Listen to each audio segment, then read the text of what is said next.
Dobar dan svima. Hello, everyone. We are now continuing. My name is Nemanja Starovic. I will have the honor and privilege of moderating the following panel. Here we will represent the results of two public opinion polls carried out by the Center for Euro-Atlantic Studies in cooperation with the Center for Free Elections and Democracy. So we have this Serbia and West topic, and we have media monitoring carried out during the emergency situation in the country, which coincided with the election campaign. I would like to ask Mr. Klačar from CeSID to tell us about the most important results of the Serbia and West research. Mr. Klačar, the floor is yours. Thank you, Nemanja. Thank you, Jelena, and your team for being a part of this event. Since we have little time, I will try to present only the most important things, driven mainly by this morning's speeches of your guests. And I would like to say hello to all the guests who are with us today. And I will share the English version of the presentation. I believe that it will be easier for everyone to follow this, and I will try to bring out the main messages of this research in the following 10 minutes. The first information is that the research was done by phone. The reason was the fact that we are currently fighting the coronavirus. The research was carried out with adults, representative samples of 1,000 citizens in Serbia between 17th and 26th of June. So let's start with the important information regarding the EU. Support for the EU at this time is around half of the Serbian population.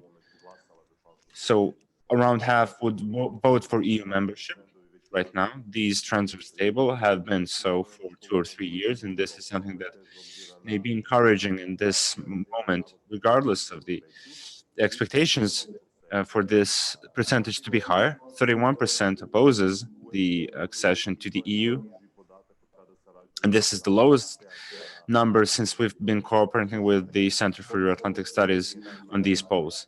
Support for the EU is the lowest among the older population and people with only finished elementary school. Only 9% would vote for joining NATO. This is also a stable trend that we can see since 2018. Roughly around 1/10 of the population would vote for Serbia's membership in NATO. The largest percentage of those who would support it is in Belgrade, and this is 14%. Today, 72% of responders are oppose NATO, and 19% do not have an opinion. We have two open questions now. One is why someone would vote in favor of Serbia joining NATO, which was responded by people who support membership, and the second question was open, why people would not vote for Serbia joining NATO. The first and most important reason for membership is security. 41% say that this is a key reason, and 22% because this is better for us. This was an open question, which is why we defined answers based on what people said in their own responses. So what would prevent people from supporting NATO and Serbia as a member? This is NATO bombing. 63% state this as the key reason. In the last poll in 2019, this was 57%. So at this moment, the percentage does not matter since it is more or less similar and predominant relative to all other answers that we had.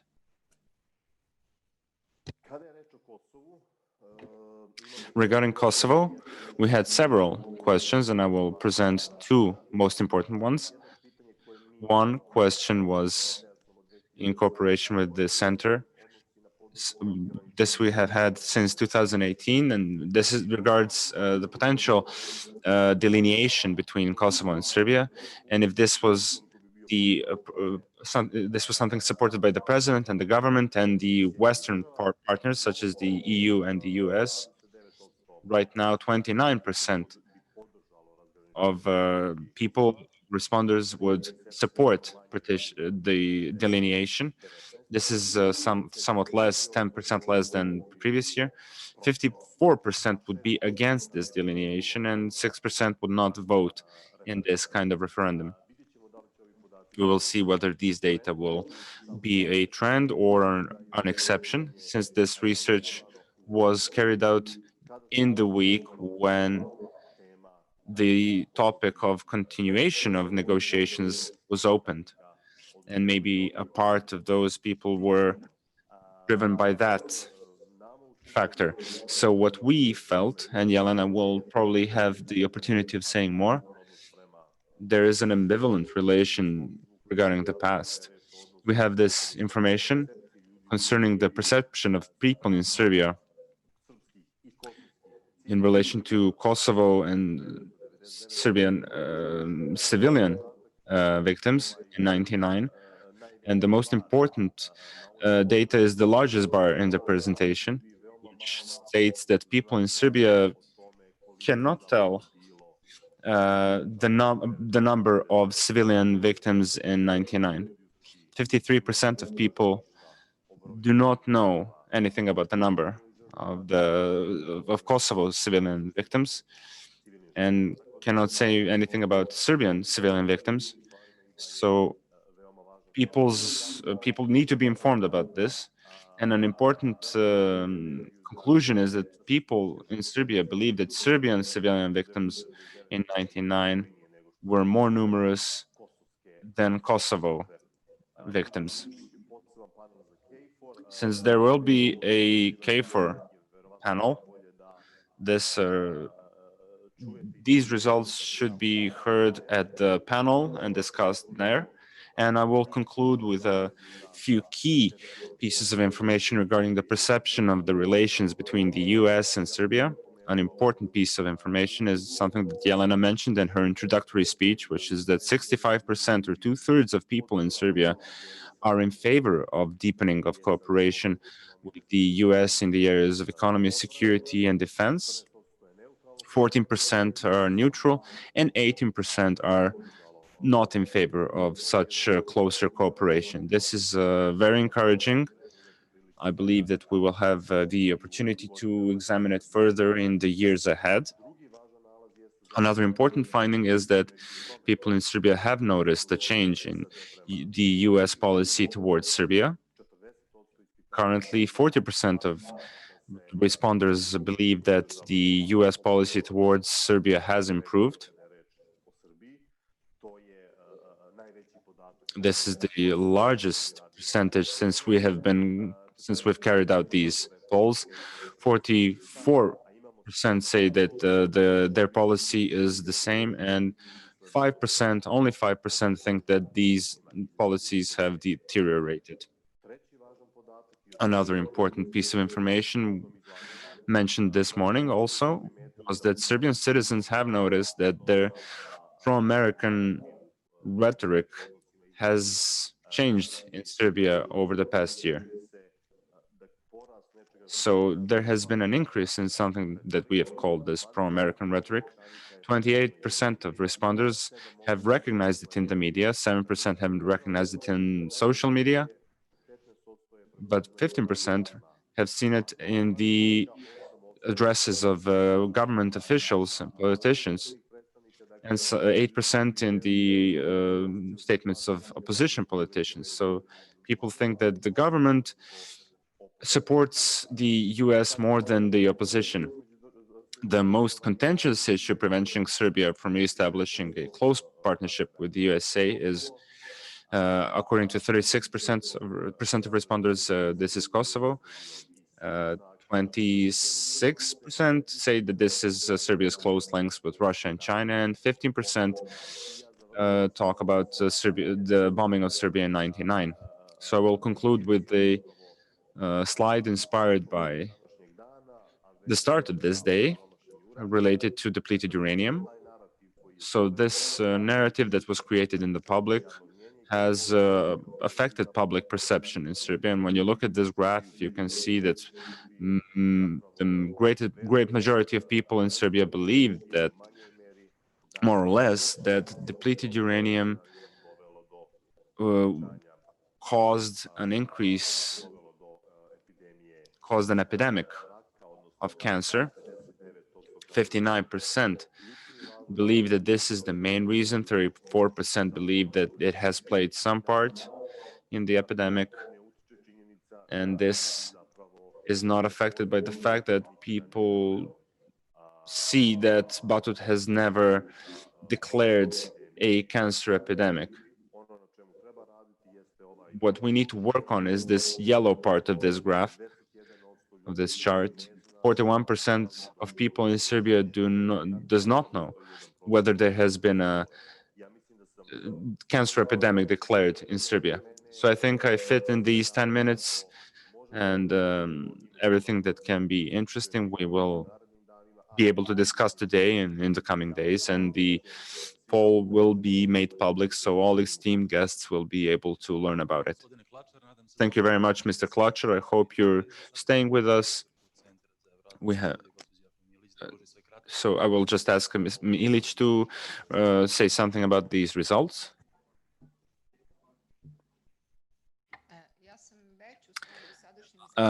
So far already, last night and this morning, I have said what the most important results are for me.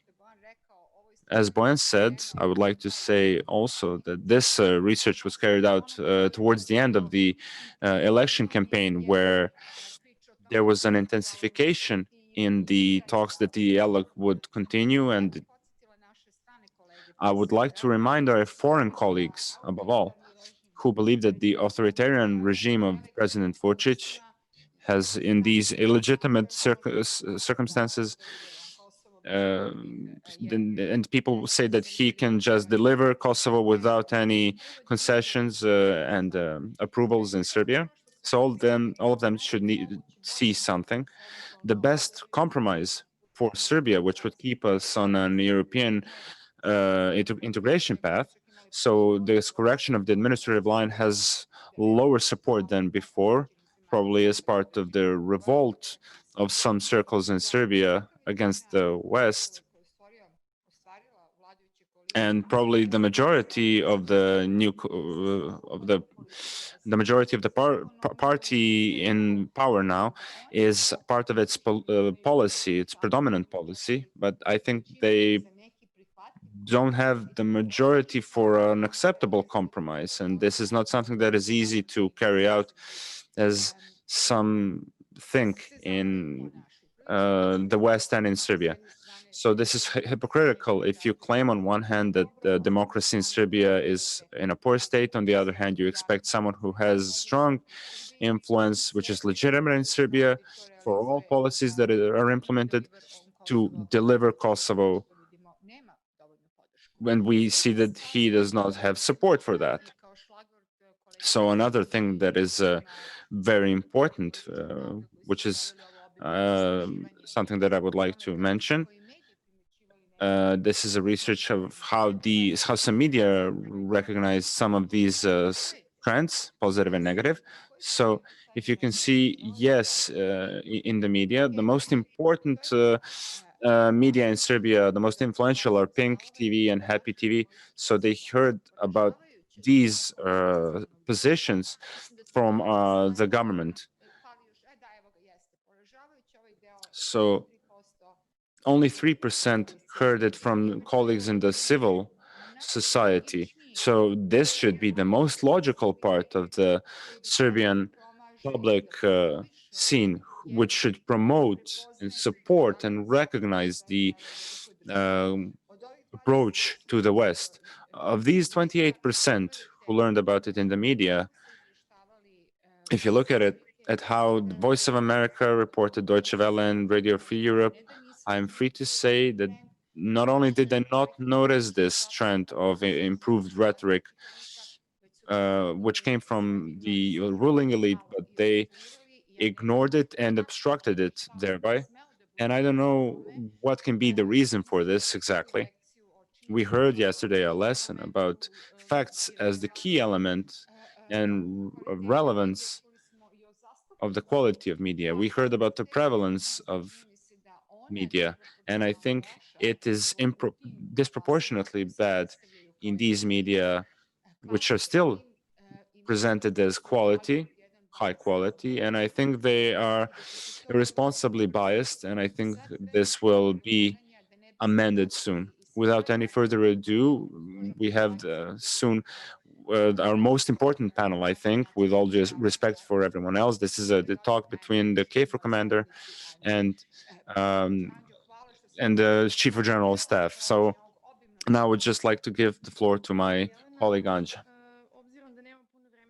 Thank you. I don't have too much time, so I'd just like to thank you and Milovanovic, who was the coordinator together with the students who participated in implementing the survey. I'll be really brief because we know that K4 is waiting for us already to join us. We conducted this survey from April to June. This year, students from the Faculty of Political Sciences, together with our team of the Center for Euro-Atlantic Studies, implemented the survey, and we have monitored portals, television programs, and radio programs, 45 portals, over 20 television and 20 radio shows. In terms of internet portals, United States, Russia, and NATO were best covered by television, dialogue Belgrade and Pristina, humanitarian assistance for COVID epidemic, most positive texts and coverage related to China, and most negative to United States. The narrative that is mostly represented is the one concerning the United States, where Russia was present in only 16% of cases, China 10%, donations is a narrative that was present in 8%, specific topics in portals, epidemic was most covered, which is understandable. Concerning the epidemic curve, the various precautionary measures, etc. Dialogue Belgrade and Pristina was covered by 13%, and the large percentage was covered by humanitarian assistance, military assistance in 9%, geopolicy in 6%. So monitoring covered assessment of tone of texts concerning relevant international actors, positive, negative, neutral, or existence or non-existence of bias in dominant discourse. The best treatment were received by Russia and China, mostly positive. In terms of EU, 22% of cases were positive. In 11% of cases, US was reported in a positive tone. 1 out of 10 texts were concerning United States, mostly neutral tone. In terms of television shows, majority of narratives related to the epidemic United States and EU. Main narrative was the emergency situation in Serbia concerning COVID, situation in Montenegro and economy, conflict between Montenegrin government and Serbian Orthodox Church was among the most dominant topics. The mostly positive coverage was relating to China, EU in 23%, 15% was United States and Russia. NATO was not covered as a topic.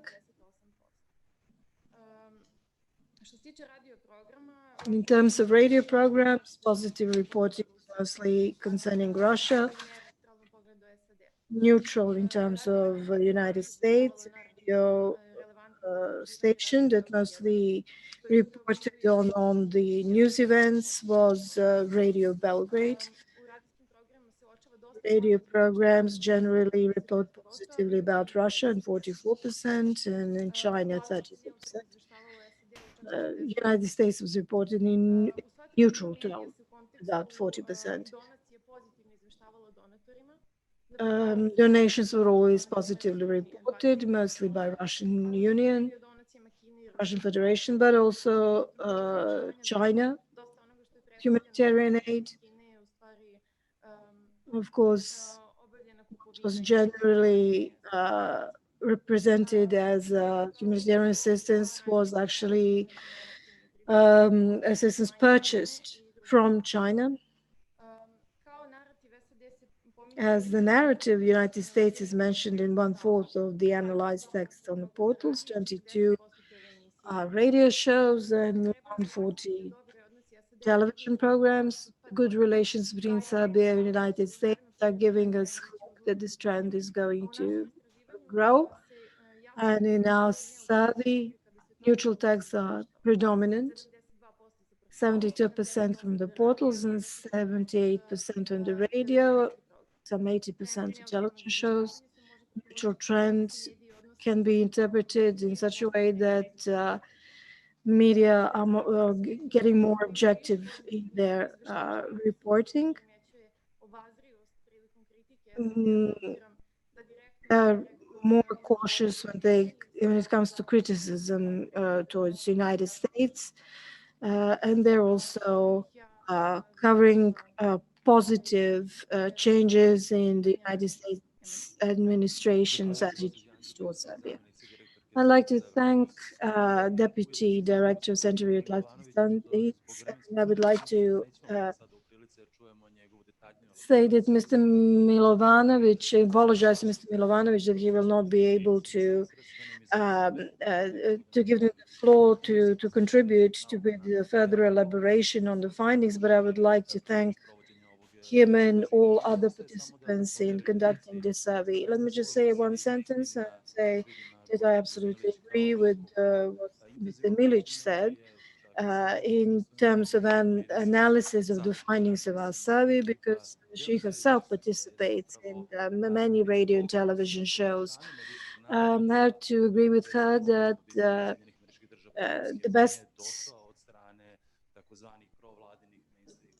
the most contribution to changing the tone in the coverage of the United States and the NATO cooperation with Serbia comes from think tanks and prominent government personalities, while international media like Voice of America, Radio Free Europe, and others do not contribute at all, I'd say. In the forthcoming panel, we'll be able to hear from Chief of Staff of the Serbian Army, General Milan Mojsilovic, and Commander KFOR, General Michele Risi. So I would like to invite the moderator, John Campello, Chief of Operations of Security Network, to take over the moderation of our upcoming panel.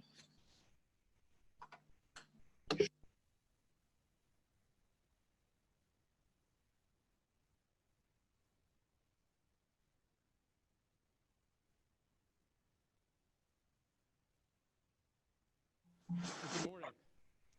I want to get right to this, what Jelena called the most important session of the day.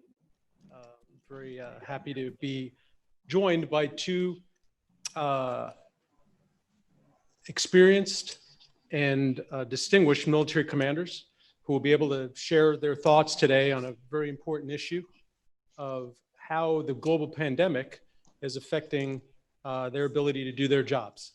So I'm very happy to be joined today by General Milan Mojsilovic and Major General Michele Risi. Generals, thank you for joining. I want to keep my comments and the introductions to a minimum because I think it's more important to spend time listening to your discussions.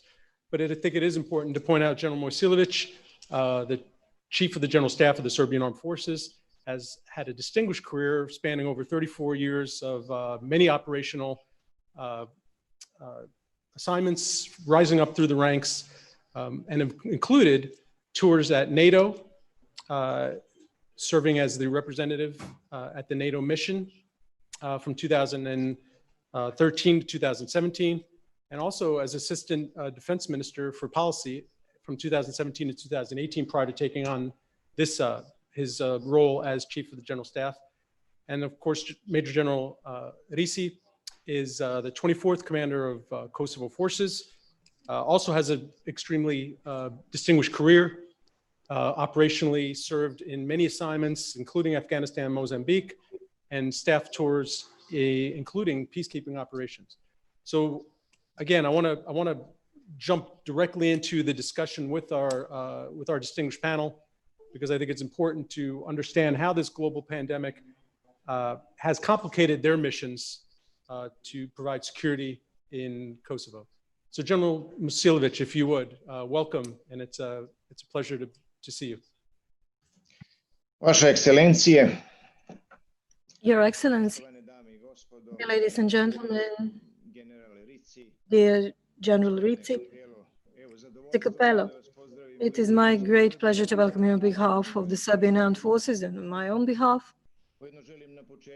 At the very start, I would like to thank Mrs. Milic and her team from Center for Euro-Atlantic Studies for their invitation to participate in this conference and the possibility to present the latest activities relating to combating the pandemic and be able to discuss with Mr. Rizzi or Major General Rizzi the issues of cooperation between KFOR and Serbian Armed Forces and future progress of our cooperation, which is of crucial importance for the stability and security of not just Kosovo, but Serbia as a whole. If we can talk about the beginning of the pandemic in Serbia, since 16th of March, Serbia army supporting the civilian government relating to various containment measures, including the implementation of state of emergency. Army implemented over 2,000 of their members per day in implementing of various activities. We established 18 monitoring facilities for assistance and help concerning our citizens who found themselves abroad when the epidemic started. We organized evacuation of our citizens from all around the world to enable them to return to their native country. We secured 14 state border crossings. We intensified monitoring of asylum centers and reception centers for asylum seekers and migrants, over 20 of them. Securing over 50 healthcare institutions across Serbia, securing over 150 institutions, so social welfare and similar across Serbia, enabling accommodation of the patients with mild symptoms in over 200 to 5,000 of them in various facilities. Of course, we provided additional security of several social welfare institutions, healthcare centers, and over 60 locations across the country. In implementation of all these activities, we were supported directly by the Russian Federation Armed Forces through the engagement of our joint civilian assistance team, and we also had assistance from the medical teams from China. We also received medical assistance from European Union, and we were not directly helped, but it was extremely important for us that we received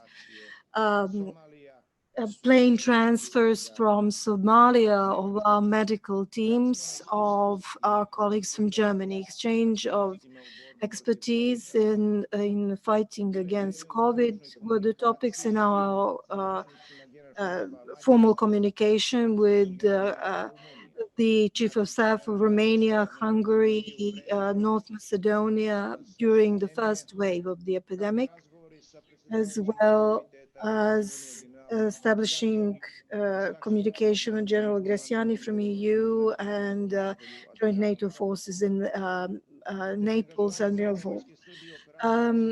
We participated in assisting civilian governments in combating COVID, even after 11th of May, after the state of emergency was lifted. In the Republic of Serbia, unfortunately, from that period up to the present day, we have all witnessed that the number of infected is growing and the COVID epidemic is still raging across Serbia. This, of course, presents additional burden to our healthcare system. We were requested by the crisis response teams, both locally and nationally, to raise our assistance and providing further security for the healthcare centers in Novi Sad, Pazar, Belgrade, Sjenica, Niš, and recently Kragujevac. On different tasks combating COVID, there's over 500 members of the Serbian army deployed directly or indirectly for implementing prescribed procedures and timely reaction on all the levels. We have ensured the stability of the command chain of the Serbian army, and we have successfully implemented all requested tasks. Combating the epidemic will remain our priority in forthcoming period as well. I have to share with you that Serbian armed forces dedicated themselves fully to assisting civilian government in combating COVID, but we also had a special task relating to protection containment measures concerning the members of Serbian armed forces. And so we undertake special measures in these extraordinary circumstances because we had to undertake measures concerning our members in international peacekeeping missions because the various mandates, deadlines were changed. So we had to ensure that transfer either there or back to Republic of Serbia. Various activities concerning assisting the civilian governments encompassed securing land security zone and administrative borders implemented together with international peacekeeping forces in Kosovo and Metohija. I have to say that I believe that Serbian armed forces has very professional cooperation with KFOR based on established procedures of conduct along the administrative line. We jointly implement tasks before Serbian armed forces and KFOR. This is maintaining peace and security on both sides of the administrative line, ensuring security and freedom of movement for all the citizens, not just in Kosovo, but much broader than that. I think the security situation in Kosovo is relatively stable. I do believe that KFOR, on the grounds of the resolution 1224, is a key factor of peace and stability in Kosovo and Metohija. Any reduction of KFOR presence in Kosovo, we believe, would be detrimental to the level of security already achieved. This is why we firmly believe that permanent contact and maintaining communication between Serbian armed forces and KFOR ensures stability and peace in Kosovo, and we are very much committed to improving communication and cooperation that will lead to protection of Serbian population in Kosovo, as well as Serbian cultural and historical heritage in the territory of Kosovo. Cooperation with KFOR and NATO is for Serbian armed forces the activity of key importance. Ever since we established the cooperation to the present day, we've implemented over 8,000 joint activities. On the grounds of military technical agreement, we have established regular meetings on all levels.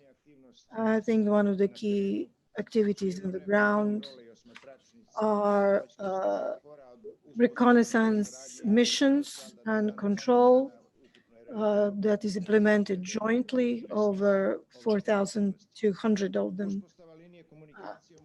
Establishing lines of communication enable continuous exchange of information, whether they relate to emergency response situations or ongoing communication. We also conduct periodical communication meetings.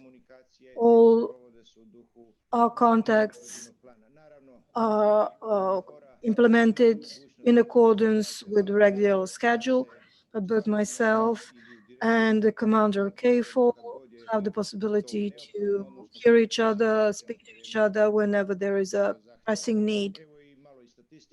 So a little statistical data in continuous cooperation between KFOR and Serbian armed forces. 67 official phone call telephone communications were conducted.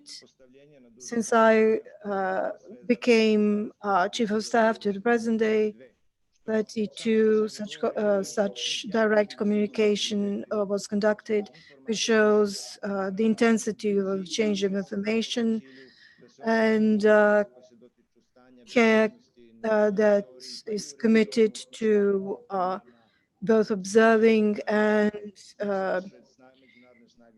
monitoring all the activities that are of importance for both Serbian Army and KFOR, and in general peace and stability in the region.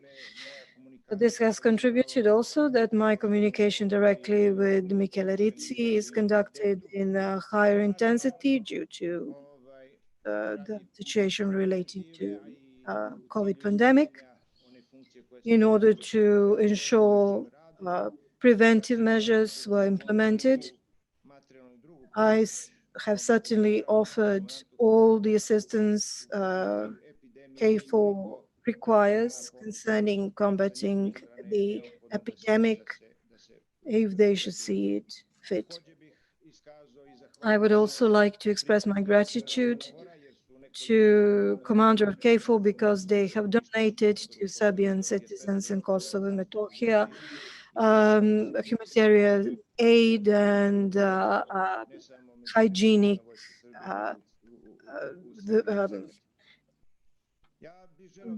assistance that is required to ensure containment measures to be implemented. So certainly Serbian Armed Forces is committed for further cooperation with KFOR. We firmly believe that this is going to contribute to ensuring stability and peace in the region, bearing in mind the current situation. We are very much in favor for KFOR to continue their deployment in the Kosovo and Metohija in undiminished capacity in line with 1244 resolution and all other international treaties. And we believe that in the forthcoming period, and I have absolutely no doubt that We will continue having excellent cooperation with KFOR and their commander in line with international treaties and agreements. We need transparency in everything we do for security and peace in order to prevent any kind of incidents and misunderstandings taking place. And I do believe that as partners, our relations are based on trust and confidence in one another's abilities. I think that our future cooperation will also be focused on some of the priorities areas in terms of improving dialogue and partnership with KFOR on the grounds of common values, reciprocity, understanding, and for the joint benefits in order to ensure the dialogue, political dialogue taking place on the political level is to be carried out according to the primary requirement of ensuring peace and stability, not just in Kosovo and Metohija, but across Serbia and the region. Once again, thank you for your invitation. I would like to once again to welcome our dear friend Michele and this chance to speak to him on this very important topic. Thank you once again. Thank you, General Vasilovic, for those comments. It sounds like the Serbian armed forces are keeping quite busy and that this is a challenging time. General Risi, I'd like to turn to you immediately. And if you could make your comments. Okay, let me greet first of all General Mojsilovic and our moderator, John Capello, along with all attendees of this very interesting panel. So since the beginning of COVID-19 pandemic in Kosovo, late March, KFOR staff and I have tried to understand, first of all, the magnitude of the phenomenon and its implications for the operation. Of course, we immediately realized that our posture should have been adapted to ensure continuity of business and at the same time the health of the force. We have been constantly informed and supported by our chain of command, from Joint Forces Command Naples to the NATO headquarters. We received ad hoc funds to adjust our structure, provide our troops with personal protection equipment, and of course, we have constantly taken into consideration our the recommendations from the World Health Organization. I have directed to adapt KFOR posture and activities to this new norm through the implementation of preventative measures aimed at enabling mission continuity, protecting KFOR soldiers, but especially, I have to say, all the population in Kosovo we serve. Such measures, of course, included social distancing between soldiers during the activities, inside the bases, and resort many times to VTC for staff meetings. A major challenge was to adapt our health services, increasing the number of doctors and starting the implementation of a laboratory that, by the way, was funded very quickly by NATO. Thanks to such measures and the ongoing adaptation, never KFOR's mandate as UN mandate as of 1999, by the way, to contribute in an impartial way to a safe and secure environment of freedom has been put in question. Our modus operandi, based on continuous conduct of framework security operations, accompanied by the liaison and monitoring teams' activities that feel the pulse of the local civilians, has been instrumental to reassure them and to anticipate potential sources of instability. The outbreak of COVID-19 has been for KFOR, and it is still an unprecedented and complex challenge. And all our efforts are directed to ensure that a health crisis does not turn into a security crisis. The world's economy may shrink because of the virus, and this is a matter of concern for the institutions in Kosovo and for the international community. We, as KFOR, are therefore directly supporting the local response to COVID-19 through deliveries of personal protection equipment to public health facilities and police stations throughout Kosovo. We are doing this in close coordination, of course, with the institutions, and we are continuing to raise the citizens' awareness about the virus threat through different media of the information domain. I have also personally engaged with all relevant authorities to promote cooperation for the benefit of all citizens in Kosovo. I convened the mayors of Mitrovica North and Mitrovica South to call upon local communities to abide by the preventative measure to contain the spread of COVID-19. We agreed that cooperation is paramount importance as the virus knows no nationality, borders, or ethnic backgrounds. Moreover, I took part as impartial guarantor to an initiative promoted by the Italian embassy, which brought together the ministers of health of Belgrade and Pristina and opened another valuable channel of cooperation to protect people amidst COVID-19 emergency. KFOR, I have to say, played an important role also in NATO's global response to COVID-19.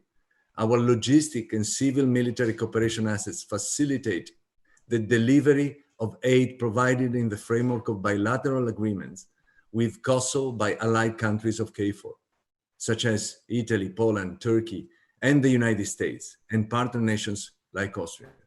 So I have to admit that KFOR performance during this period has been outstanding, and especially the steady contribution of all the troop contributing nations has been incredibly important.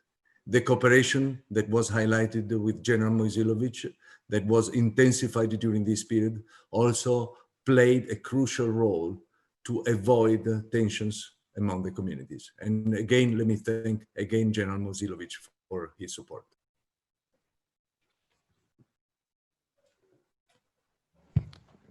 Thank you, generals, both for sharing your thoughts and your observations about how your organizations are dealing with the crisis.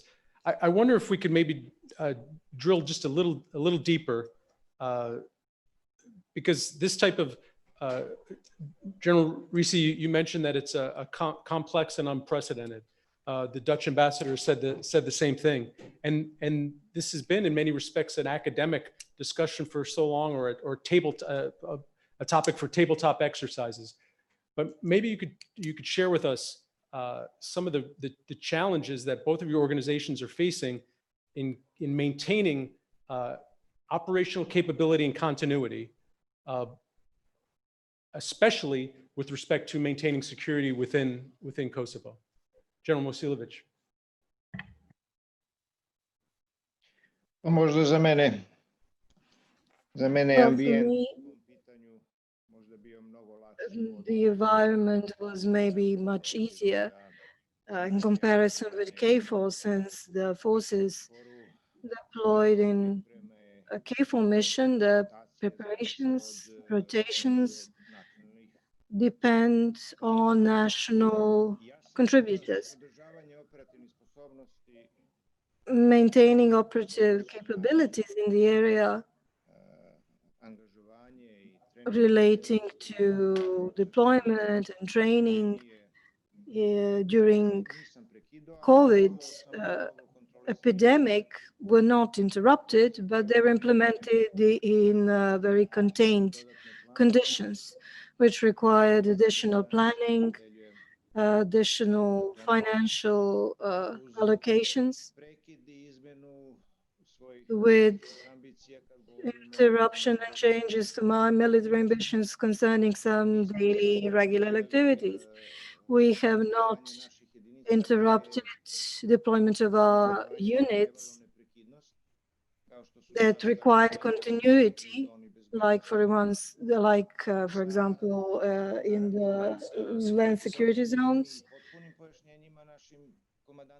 We gave them our commanders in the field additional instructions that some of the units will remain deployed longer than initially planned.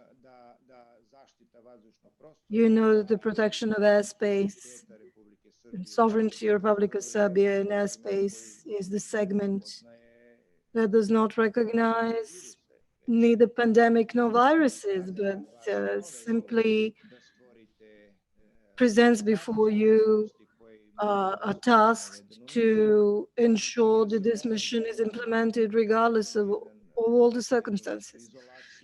So I had to implement a certain quarantine and isolation measures for the units within the military barracks. Either entry or exit, or the members of the forces were prohibited, and their movement was controlled. You probably heard that the garrison in the North Republic of Serbia was placed in complete quarantine, not in Bačka Topola because the virus entered, but rather to prevent the virus from entering into that particular barracks, because that would certainly inhibit and hinder our work. It was very difficult, required a lot of effort. All the measures were very difficult to predict because, as we have all witnessed, the epidemic is not developed according to the plans. Actually, it changes and varies from one day to the next. So, on one hand, we were offering assistance to civilian institutions, but on the other hand, we had to plan and implement quickly all the containment measures for the members of the army as well. In terms of our operational task, everything is carried out as according to the rule. Rapid response teams are ready, they're implementing their tasks accordingly, and the list of priorities that was set by President of the Republic, but also various other international treaties and documents and domestic documents. So our work was not interrupted. Thank you, General Musilovic, especially for pointing out the difficulty and unpredictability of this crisis and the need for flexibility and cooperation among various government agencies. General Musilovic mentioned that you may have had a harder challenge, especially given the various multinational forces that you're commanding. So perhaps you could share with us your challenges. Yes, first of all, thank you, because I think this is an incredibly relevant question, because the multinationality from a military perspective, sometimes it is challenging because we have different doctrines, we have different approaches. But to be honest with you, it proved to be an advantage. It proved to be a strength because the nations were willing to contribute in different ways to help and support KFOR to address the crisis. I give you an example. I was not able to deliver immediately some testing kits. We didn't have testing kits. We had to rely on the institutions in Kosovo that, by the way, were very supportive. But immediately, as soon as I talked to the senior national representatives, they mobilized their military healthcare system, and we have been able to deploy here in theater more than 1,000 test kits. So this is an example in which nations can supplement large-scale organizations such as NATO. NATO is fielding a laboratory which will be able to test up to 750 people per week. So this is indeed a very important capability that will increase our health, but also the possibility to support the institutions in Kosovo. But this has also been, I would like to say, an opportunity for us to increase our resilience as an organization. Let me give you some very practical and tactical example. From the very first moment, we realized that there are some core functions that we need to be able to preserve. And these command and control functions reside mostly in the joint operation centers. So immediately we identified, we created an alternate job for each of our headquarters. These people are capable of working, are living and maintaining a very high degree of isolation with the rest of the force. That proved to be one of the key lessons learned. The second one is of course related to the healthcare system. Our so-called role 1, role 2 capabilities are really tailored for a situation in which we may have soldiers wounded because the traditional ones that we can have in a peacekeeping situation.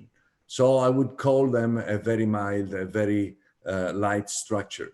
We had to improve this. This is why we have requested more strategic evacuation capabilities. I have also requested the deployment of a medical treatment facility. So these are other examples in which we are adapting the structure. And last thing we did, we are redesigning the headquarters so that we can have just one person per room, or we maintain the 2 meters between the staff officers.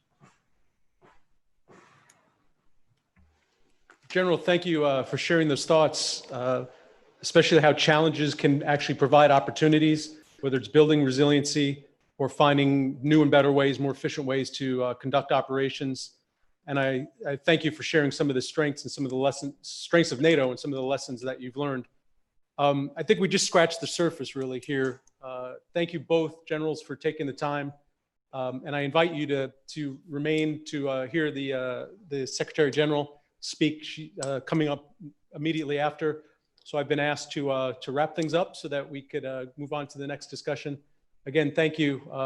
We have many more questions and we'll save those for another day. Generals, thanks very much.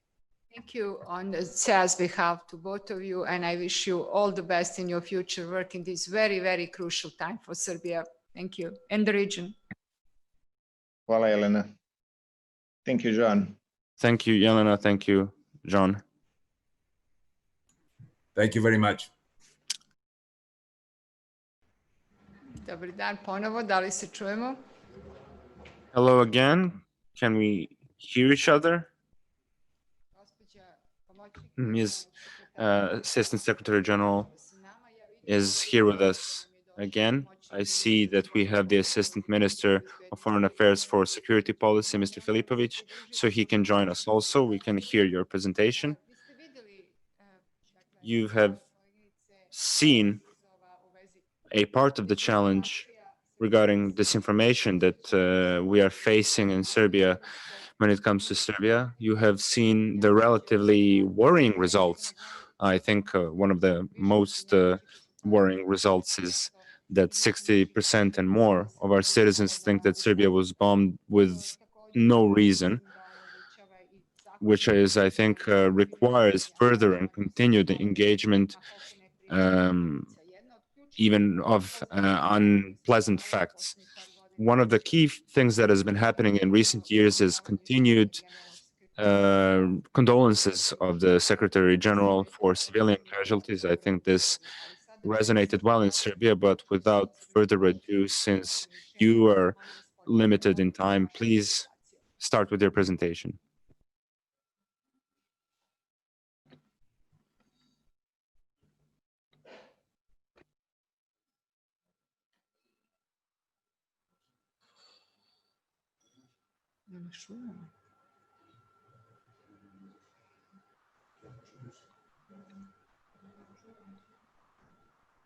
Can you hear? My turn now. You are most welcome to start. Thank you very much. My Serb is not yet up to the level to be fluent. I did understand certain things you were saying, but not everything. So let me start again by thanking you, Ms. Milic, and the work of your center for this kind of invitation and for the ability and the possibility to discuss how to counter the disinformation that affects our societies. And obviously the focus in that will be on COVID-19 and the developments we have seen in the last few months. As we all know, the pandemic has changed our lives in ways we could barely imagine earlier. It has affected the way we work, the way we behave, the way we cooperate, the way we communicate, and those changes are not going to disappear. So it's important to draw the lessons from this first big wave of COVID and to prepare for the next stages. So for NATO, it has been vital that the global health crisis did not turn into a global security crisis. So I'm glad to say that we have been able to maintain NATO's operations, missions, and readiness despite the pandemic. So the three core tasks of NATO, the defense and deterrence, the ability to manage crisis, and cooperative security have all been maintained throughout the pandemic. Now we are preparing for a second wave of COVID-19. The ministers of defense of NATO have adopted a special plan. There's a operations plan, a stockpile of medical supplies and funding that is being prepared, while also strengthening the resilience of our societies. That is because the international organizations such as NATO, the EU, but also parts of UN, as well as many, many countries have been faced with a proliferation of disinformation, propaganda, and misinformation during this pandemic. For NATO, we use the disinformation as a deliberate creation and dissemination of false or manipulated information, and it's done with the intent to deceive or mislead. And that is a difference with misinformation, where the intent not necessarily might be there. Disinformation campaigns, in our view, seek to deepen divisions within nations, between nations, be it allied nations or others. And they also seek to undermine people's confidence in elected governments. They even insinuate that authoritarian regimes are better than democracies at keeping their people safe. NATO in particular has been targeted, and we have seen that there have been lies, for example, that NATO created the virus. We have seen forged letters, for example, by Secretary General. We have seen articles in media that have been forged. We have seen whole campaigns through online and social media, bot networks, also by cyber means, and quite a number of other, I could say, disinformation attacks. They didn't succeed. So we can say they tried, they failed, and we will prevail. The way NATO responds is in a unified manner, in close cooperation with allies and partners. We counter disinformation with fact-based, credible public communications.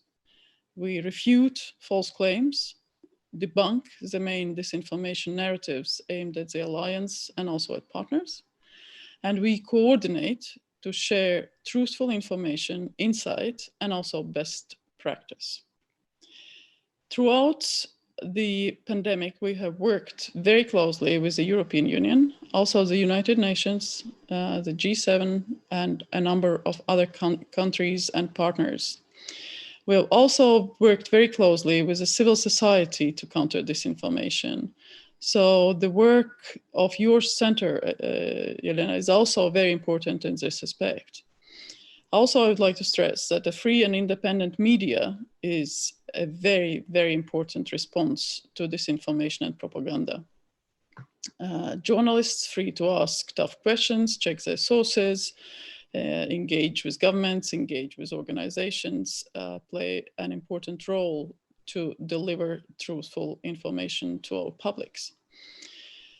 As far as the NATO is concerned, we have seen solidarity, we have seen mutual support, and we do have a good story to tell about the facts. NATO allies have spared no effort to come to one another's help and aid. Since the beginning of the pandemic, allied military personnel have flown more than 350 flights, transporting medical personnel, delivered hundreds of tons of equipment through NATO strategic airlift capabilities, built more than 100 field hospitals, and deployed 500,000 troops around the alliance. to counter the pandemic. NATO also has facilitated the delivery of assistance to member states and partner countries, including ventilators, protective face masks, and disinfectant material. I was pleased to see that allies have also helped countries in the Western Balkans, including some allies have helped Serbia. We are also supporting the UN Office for the Coordination of Humanitarian Affairs, OCHA. A few weeks ago, UK Royal Air Force flew a field hospital to West Africa, Ghana, in response to UN's global appeal made through NATO's Euro-Atlantic Disaster Response Coordination Center. As far as the political level is concerned, it was NATO's defense minister meeting last month in June that adopted a special response plan to disinformation. And also at that meeting, Secretary General welcomed donations from allies of medical equipment to stockpiles that we have agreed to establish. So that way, in very practical work, we show what the facts are and we communicate about them. And the solidarity between all our countries is what will help us to overcome this crisis and be prepared to respond to a new wave. I would also like to say in terms of communication strategies that countering disinformation with facts is central to this strategy. It is interlinked with hybrid threats, and here NATO's approach to the challenges had been fully integrated in the alliance's broader adaptation and especially building resilience. We have taken measures to increase our ability to respond effectively. This is, again, with the overall approach and cooperation throughout the society, not only the whole government approach, but also engaging the private sector and ensuring that the journalists are informed, ensuring that the civil society is involved. And again, the overall aim has been to make sure that the alliance that is based on our shared values and continued support among us and to our partners, including building the capacity in the Western Balkans. Let me now say a few words on Western Balkans, a region of great importance for European and Euro-Atlantic security. NATO has 5 member states in the region, and the recent accession of North Macedonia as the 30th member state of the alliance proves our commitment to the open door policy. Disinformation has been a challenge in the Western Balkans, and we have seen that also during the COVID-19 pandemic. It has added an additional layer to this practice. During the first wave of the COVID crisis, when most European allies got hit by the health emergency, we also saw a proliferation of disinformation through which state and non-state actors tried to undermine or misrepresent the response of democratic governments in the Western Balkans. They did so by sowing fear and confusion among the populations, aiming ultimately to undermine not only the unity of NATO, but also among the countries in the region. In our assessment, they failed. These attempts have been countered by deliberate, proactive communications, and again, reflecting allied solidarity, and of course, by credible actions of the governments in the region, but also by practical assistance to both allies and partners in the region. Today, more than ever, NATO's support to our allies and partners in the Western Balkans through a robust presence in the information space is essential. And here, NATO's offices, NATO's headquarters play a very important role. The region has made a lot of significant and robust progress in the past 2 decades, but the situation is still fragmented and fragile. A negative and divisive narrative can jeopardize the progress achieved so far, and it can also bring back old divisions along with creating new ones. We have to avoid that. We have to avoid that jointly. It is for the benefit of our societies. It is for the benefit of everyone in the region not to fall back what we have seen before. So therefore, it is very important to continue to highlight that the pandemic is affecting all of us, that disinformation is affecting all of us, and that everyone has a role to play to counter it. It is also important for NATO to show in practical action that solidarity across the Euro-Atlantic area exists and it works. There were, again, as I mentioned already, bilateral help provided from individual NATO member states and via NATO's EADRCC to the region.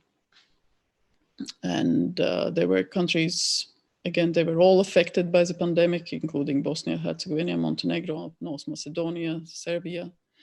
So we all felt that not only we had to overcome the crisis and help others to overcome the crisis, that was a health crisis, but also by countering disinformation, we had to make sure that people's minds, civil society, values, and future of the countries in the region are not affected. So we are thinking and talking on the basis of facts. Our adversaries talk on the basis of myth, and the civil society, media, private sector, all of us together have a role to play to make sure that those myths are busted. They are typical characteristics of authoritarianism, and we are not gonna let them dominate. So all together we can do it. Thank you very much. Hvala vama na... Jel imamo engleski prevod?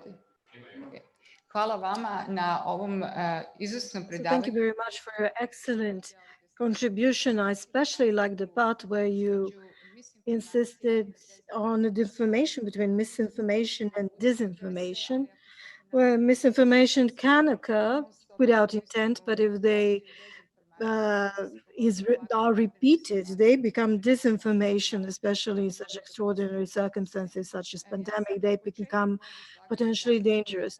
At the beginning of my presentation, I mentioned the Center for Euro-Atlantic Studies in the past year and a half have noted something that is unfair or wrong reporting on the events of Serbia from the relevant international media that we used to hold, especially prominent and reliable. And some of them related to the role of Serbian army during the pandemic. We heard from Bojan Mojsilovic that one of the manners of deployment of a Serbian army during the pandemic was assistance offered to civilian government. And those who were reporting on militarization in Serbia have obviously forgotten the enormous number of returnees of workers who used to work abroad and now decided to return back to Serbia, needed to be quarantined to ensure their safe return without possibility of spreading the infection, establishing field hospitals, assistance offered to healthcare system. So this was something that was necessary for the army to intervene. Also, as you know, the elections were postponed and the initial election phase already started. So army had to conduct various other activities in order to ensure contained measures are fully implemented. So this is a form of misinformation that was something that was noticeable in coverage of Serbia. Once again, I would like to help you for your contribution, and I hope that you will continue participating in future conferences of this nature.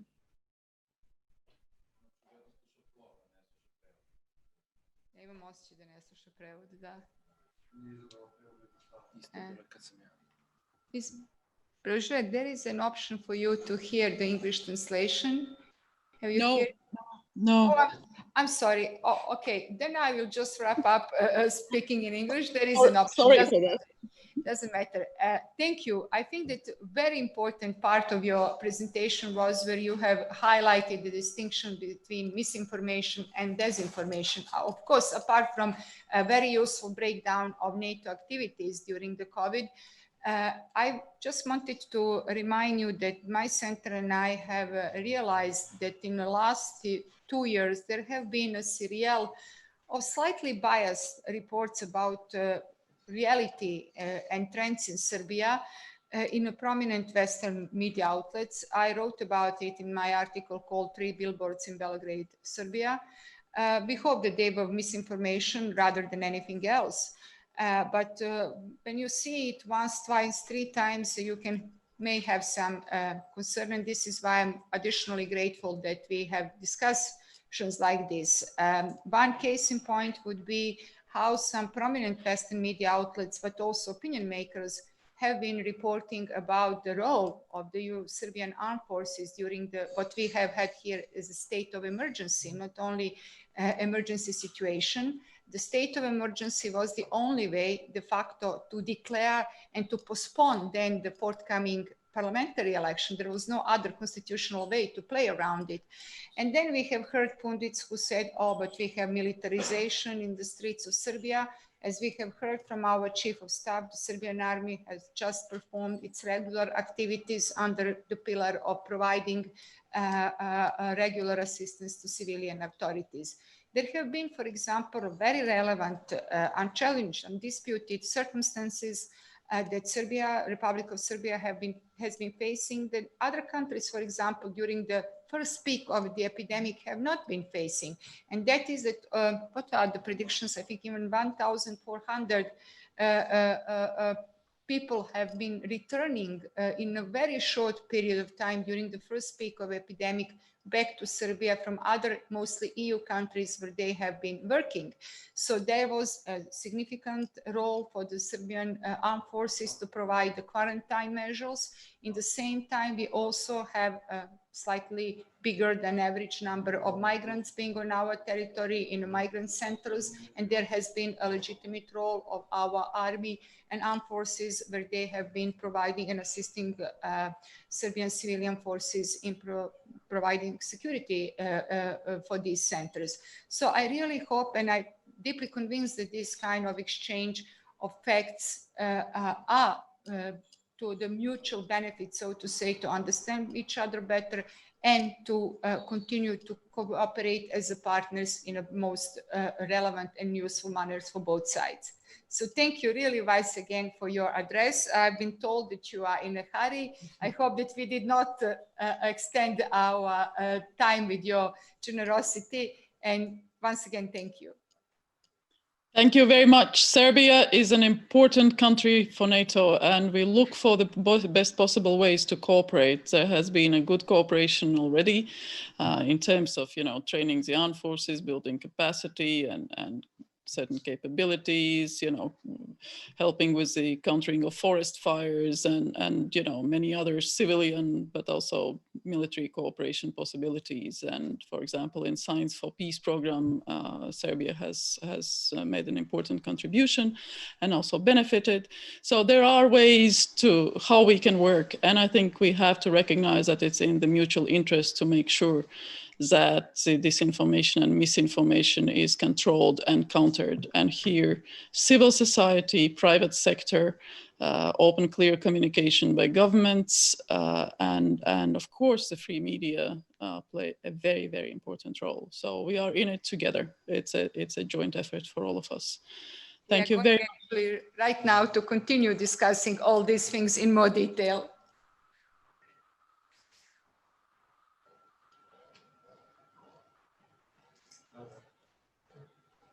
Yes.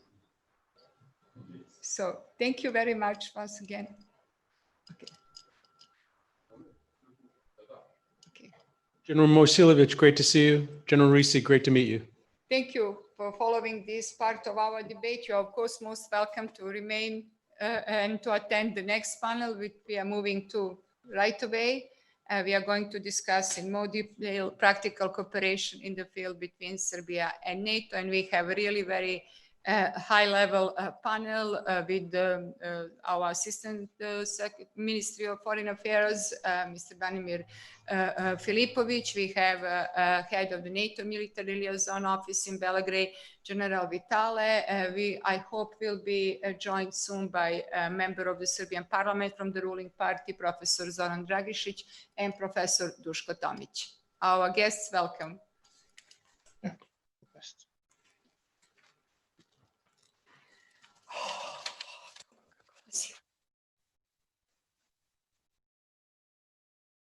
Idemo odmah dalje. Ja mislim da se taman I nadovezuje adekvatno.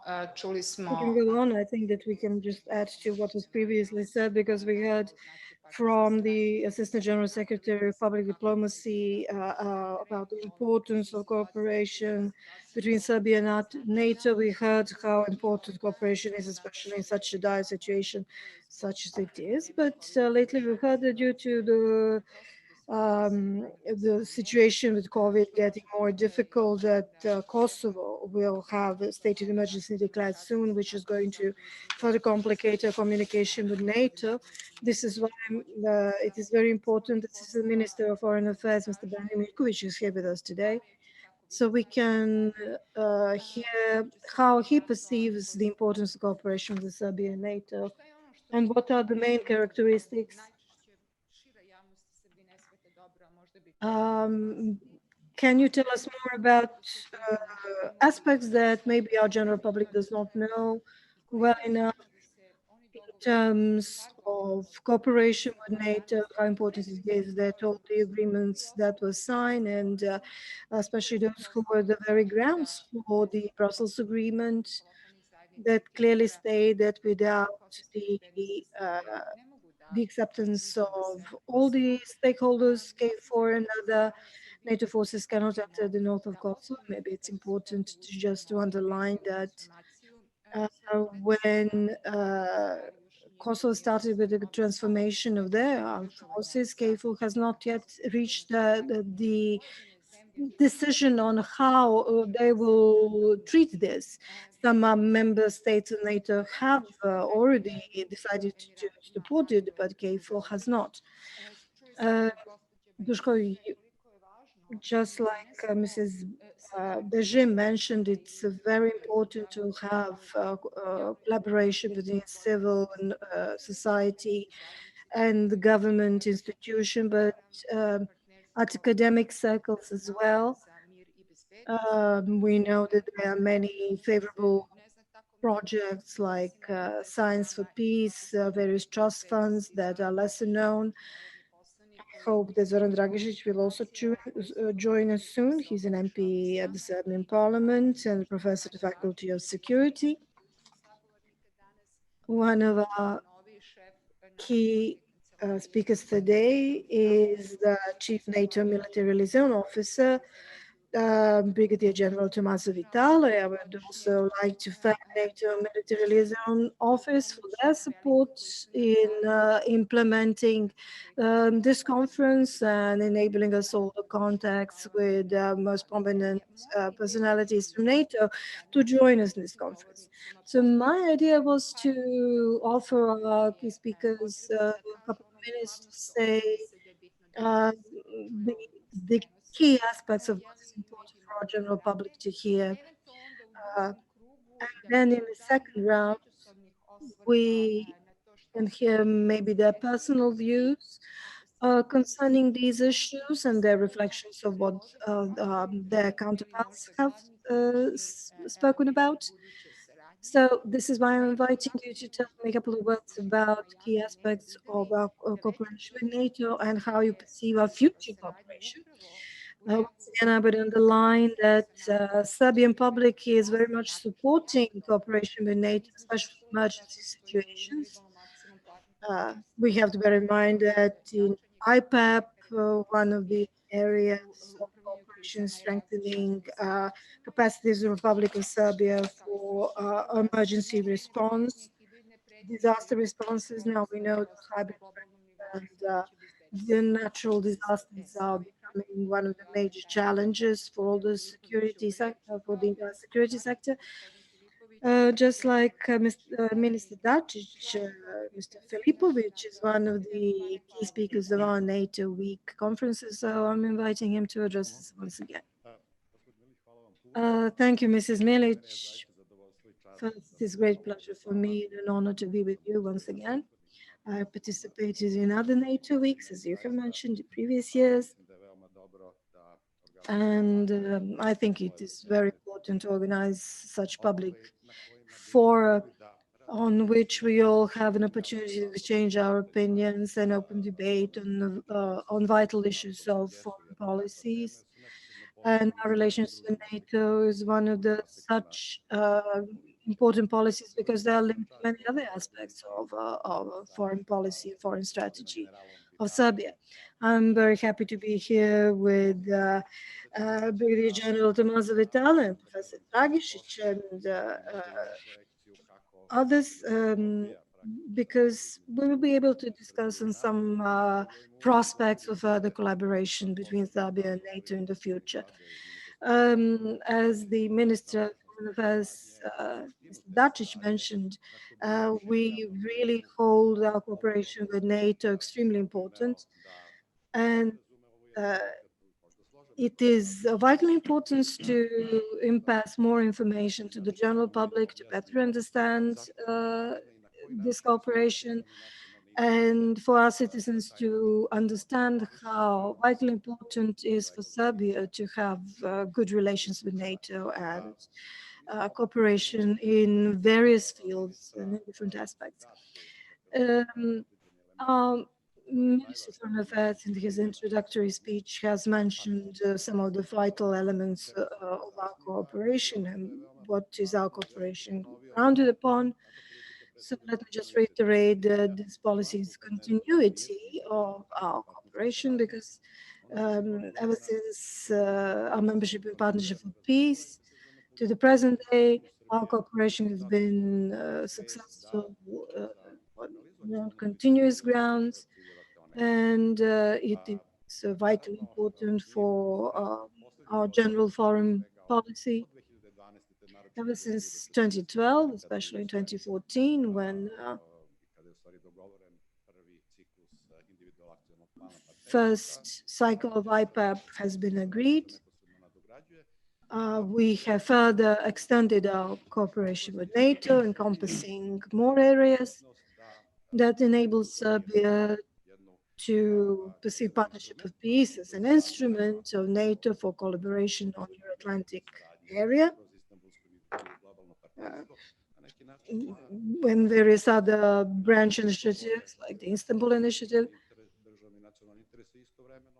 assist Serbia to protect its vital national interests and implement process of reforms in security sector and some other line sectors, and implement some projects which would otherwise be very difficult to implement. Cooperation between Serbia and NATO is very much linked to bilateral cooperation with our neighboring states. This is directly related one to another. It is crucially important in a very broad context of good neighborhood relations and the regional peace and prosperity. And we heard also from the officials of NATO that this is also very much in the interest of NATO itself. So we have mentioned, on one hand, political dialogue that has been developing since 2014. even on the level between President Vučić and General Secretary Stoltenberg, but also on the military level and on civilian level as well. We had from Chief of Staff General Isilović and General Rizzi how important this cooperation is. The other element is practical cooperation, established through various Partnership for Peace programs. These programs are accessible to Serbia to choose, pick and choose actually what Serbia considers to be important in current time or in the current environment. We can later mention some of the most important programs, Science for Peace and Security, or crisis management emergency planning programs. There are other civilian programs as well. Usually NATO is perceived by general public as a military organization. But let me just remind you that even 40 years ago, after 3 ministers of foreign affairs, Canada, Italy, and Norway, created their intervention. A Science for Peace program has been initially created, and now it's vitally important for Serbia too. Of course, collaboration with NATO is crucially important for political dialogue with Kosovo. General Isilović and Rizzi have also insisted upon the importance of this, because we know that Kosovo is our major security challenge, that we are conducting ongoing dialogue with Pristina in order to find sustainable solution and ensure peace and stability across the region as a key precondition for development of individual countries, but the region as a whole as well. So cooperation between KFOR and Serbian armed forces is crucially important.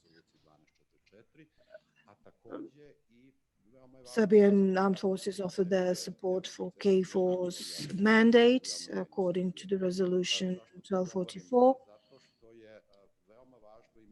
It is important for the general public in Serbia to better understand that there is a close collaboration between KFOR and Serbian armed forces, because we firmly believe that KFOR's mandate should continue in undiminished capacity, since they are the main guarantor and the safeguard for security of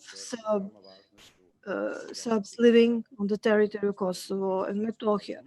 KFOR also guarantees the implementations of Brussels Agreement, and you know that without the consent of KFOR's commander, Kosovo armed forces cannot enter north of Kosovo, and any kind of military formations composed exclusively of Albanian ethnicity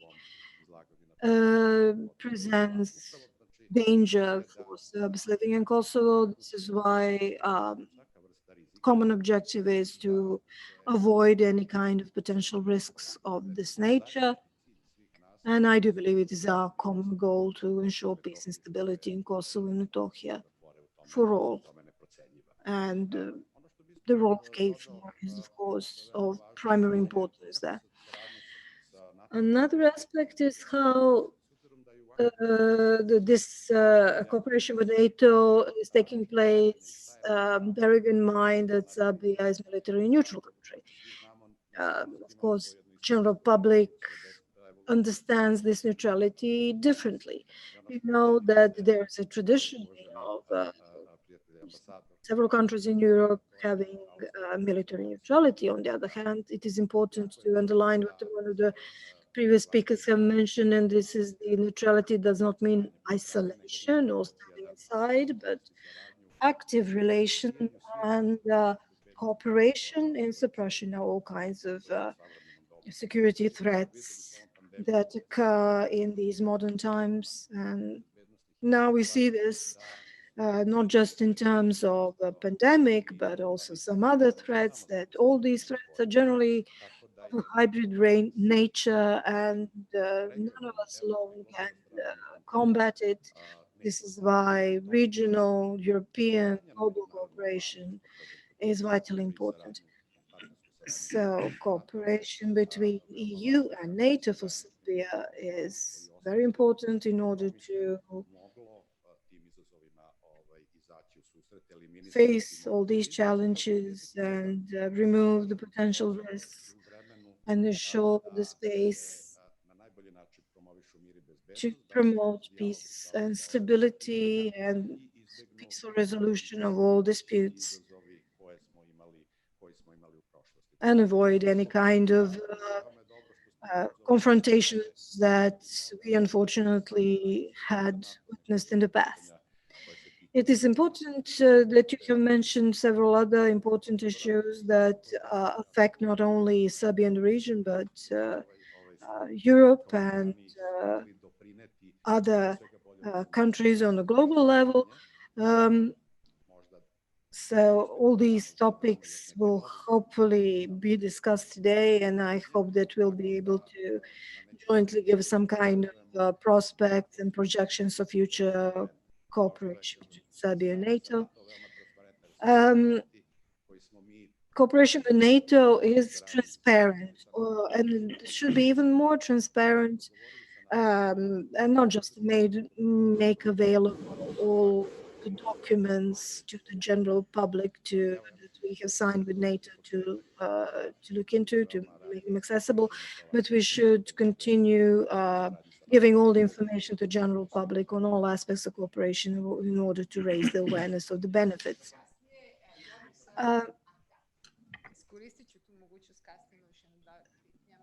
Thank you. I hope that you will look into the problem of potential introduction of emergency situation in Kosovo, state of emergency, that will probably affect the cooperation. Careful, but now I'm going to give the floor to Brigadier General Tommaso Vitale, that is Chief of NATO Military Liaison Office in Belgrade. Once again, I would like to use this opportunity to thank him and his colleagues in their support and assistance in organizing this 8th NATO week. General Vitale,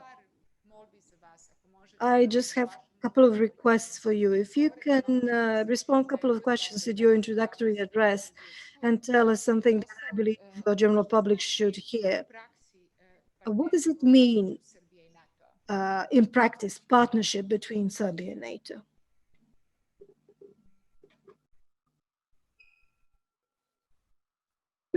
Everybody, thank you very much, Elena, and many thanks to the Center of Euro-Atlantic Study for organizing this event and for inviting me as well in this summer section of the NATO week that I understood in my first opportunity has become a traditional appointment.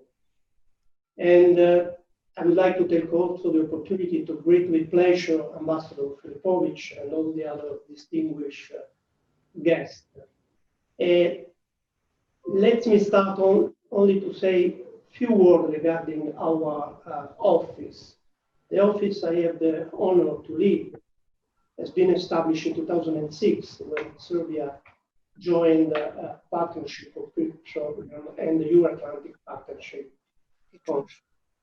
So next year will be the 15th anniversary, a long tradition, I would say, of partnership that we can surely define strong, reliable, very well structured, and what I would like to underline, mutually beneficial. That is an important, definitely important point. Something that is mutually beneficial for all of us. During these years, a lot of work has been done, and now, in order to answer your question, it's important to try to explain very briefly how that work, this partnership in practice. What does this mean? Because sometimes many think and Ambassador Filipovic was touching upon previously this point, that are not very well known. And NATO Week, in my opinion, it constitutes a very important occasion to provide a better knowledge and understanding of what NATO is and what the partnership of peace with Serbia is referred to. Actually, NATO facilitates Serbia in what I call the effort to better address some security challenges of the current times. Of course, this is based on Serbia request as a whole partnership activity with NATO we consider as demand-driven. NATO-Serbia partnership in a way contributed to Serbian security needs throughout a wider range of activity that they are exactly designed to strengthen the country's defense and the security forces, the institutions, the infrastructures. Of course, as I say, we are moving, all we are doing is inside the precise framework. This is the framework of partnership of peace. And the individual partnership action plan. This plan that the adoption of this plan coincided with my arrival in Belgrade, by the way, at the early January this year. And let me say at the beginning that I really would like to congratulate with the Serbian Ministry of Foreign Affairs for preparing this plan with such an interministerial approach, playing in this field a pivotal role that, in my opinion, is very important because it constitutes an important requirement for the best coordination as possible, and in order to synchronize all the events and the activity that are encompassed in this, that is definitely the most important one of the plans that encompasses our partnership. So in this case, we can approach all this activity with a synergic view and a comprehensive, so-called comprehensive approach. The partnership plans provide a guidance for taking our cooperation forward in order to better serve the expectation of both Serbia and NATO as well. And when I say that our cooperation is mutually beneficial, reliable, and very well articulated, will be, I hope, a little bit explained in the detail with my following words. Actually, what we are doing a lot. For example, we are working together for better response, to be better prepared for civil emergency. And we have a lot of civil emergency. We were talking before about the outbreak of COVID-19, but we had in the past emergencies such as flood, forest fires, and let me remind that a very big exercise took place in 2018 and was as a subject the disaster management, consequent management, and disaster relief. In addition, NATO, we are helping Serbia to reform its security forces and its institutions. We have trained Serbian soldiers for multinational peacekeeping operation. In the past year, we have spent a very important quantity of euros in order to working jointly with our Serbian colleague to destroy more than, if I remember correctly, 230 tons of obsolete ammunition throughout a special program that we call Trust Fund, that is a funding mechanism that we use for all partners are looking for. I say mutually beneficial, and I give you an example. NATO took the advantage of the expertise of Serbian medical personnel in order to better train the Iraqi personnel, medical personnel as well. This for me, is a good example and a practical example of what mutually beneficial means. From the beginning of the partnership, Serbia has contributed in more than 30 activities in the framework of a Science for Peace and Security program. Throughout a huge variety of programs, including environmental security, defense against nuclear, bacteriological, radiological, and chemical agents, counterterrorism, and so on. Ultimately, I would say the effort of my office is just to, I would say simply, but it's not simple, to facilitate this cooperation, to try to enhance our partnership in order, of course, moving inside this framework, fully respecting the stated policy of military neutrality in order to progress together. In this time, I try to give you a very quick overview of the wide spectrum of possible activity on which our partnership is articulated.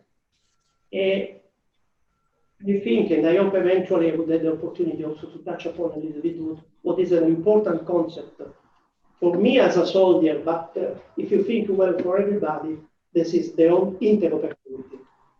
For now, I will stop here and thank you. Hvala vam mnogo, ja se nadam da smo čuli sve. Thank you very much.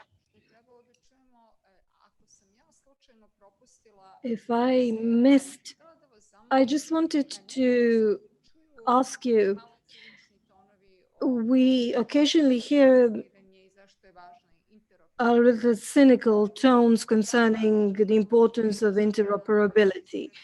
Can you explain to us why NATO is insisting on interoperability and what is its importance? With pleasure, Elena. Of course, I'm a soldier, so this is an important word. And I can say that often, forgive me, but as a soldier, maybe sometimes we are more able to understand each other more rapidly than others. For me, as a soldier, it's very important to rely on my troops. What does it mean? That means that I have to be able to be understood by them.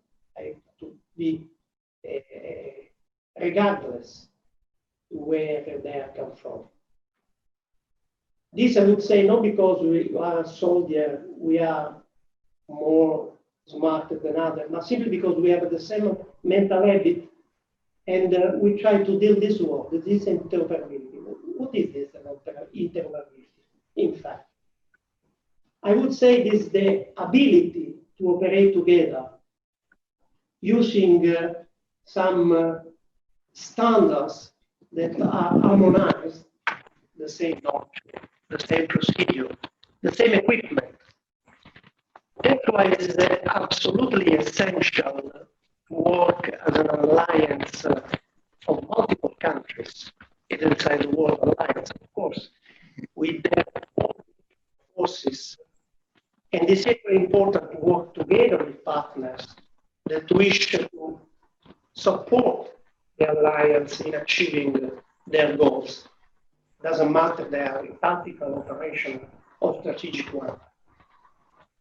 The interoperability is the ability of the soldier to operate jointly, not only because they have interoperable equipment, but primarily because they commonly understand the operational procedure.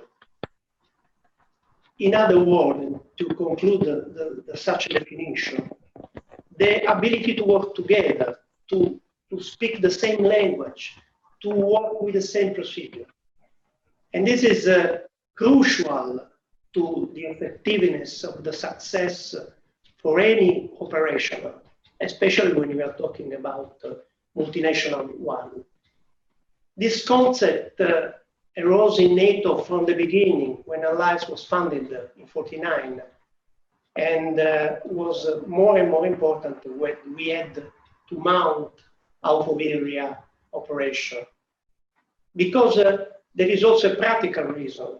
we can avoid duplication, we can avoid redundancies, we can allow pooling of resources, and it can even produce the synergic approach I was talking about before.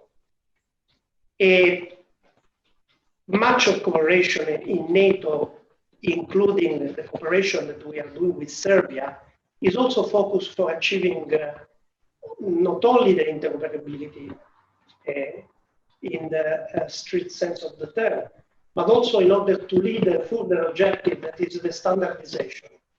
Because the standardization can allow us to make a vital contribution to the effectiveness of all the military forces inside the alliance, and also can provide some more opportunity for the better use of economic resources, and we know how it's important during this period. So if I can use the word interoperability in the current sense, and I train in this sense, if I improve the standardization, then I can eliminate the redundancies, the duplication in many fields: research, development, procurement, logistics.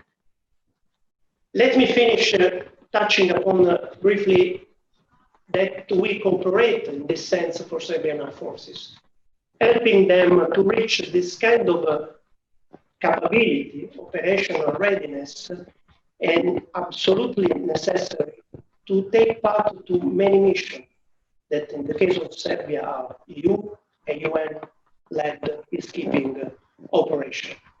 And I have to say that Serbian officers constitute a good example of how throughout the fully and truly dedication and professionalism, Serbia can become a very valuable partner, contributing in the regional peace and stability.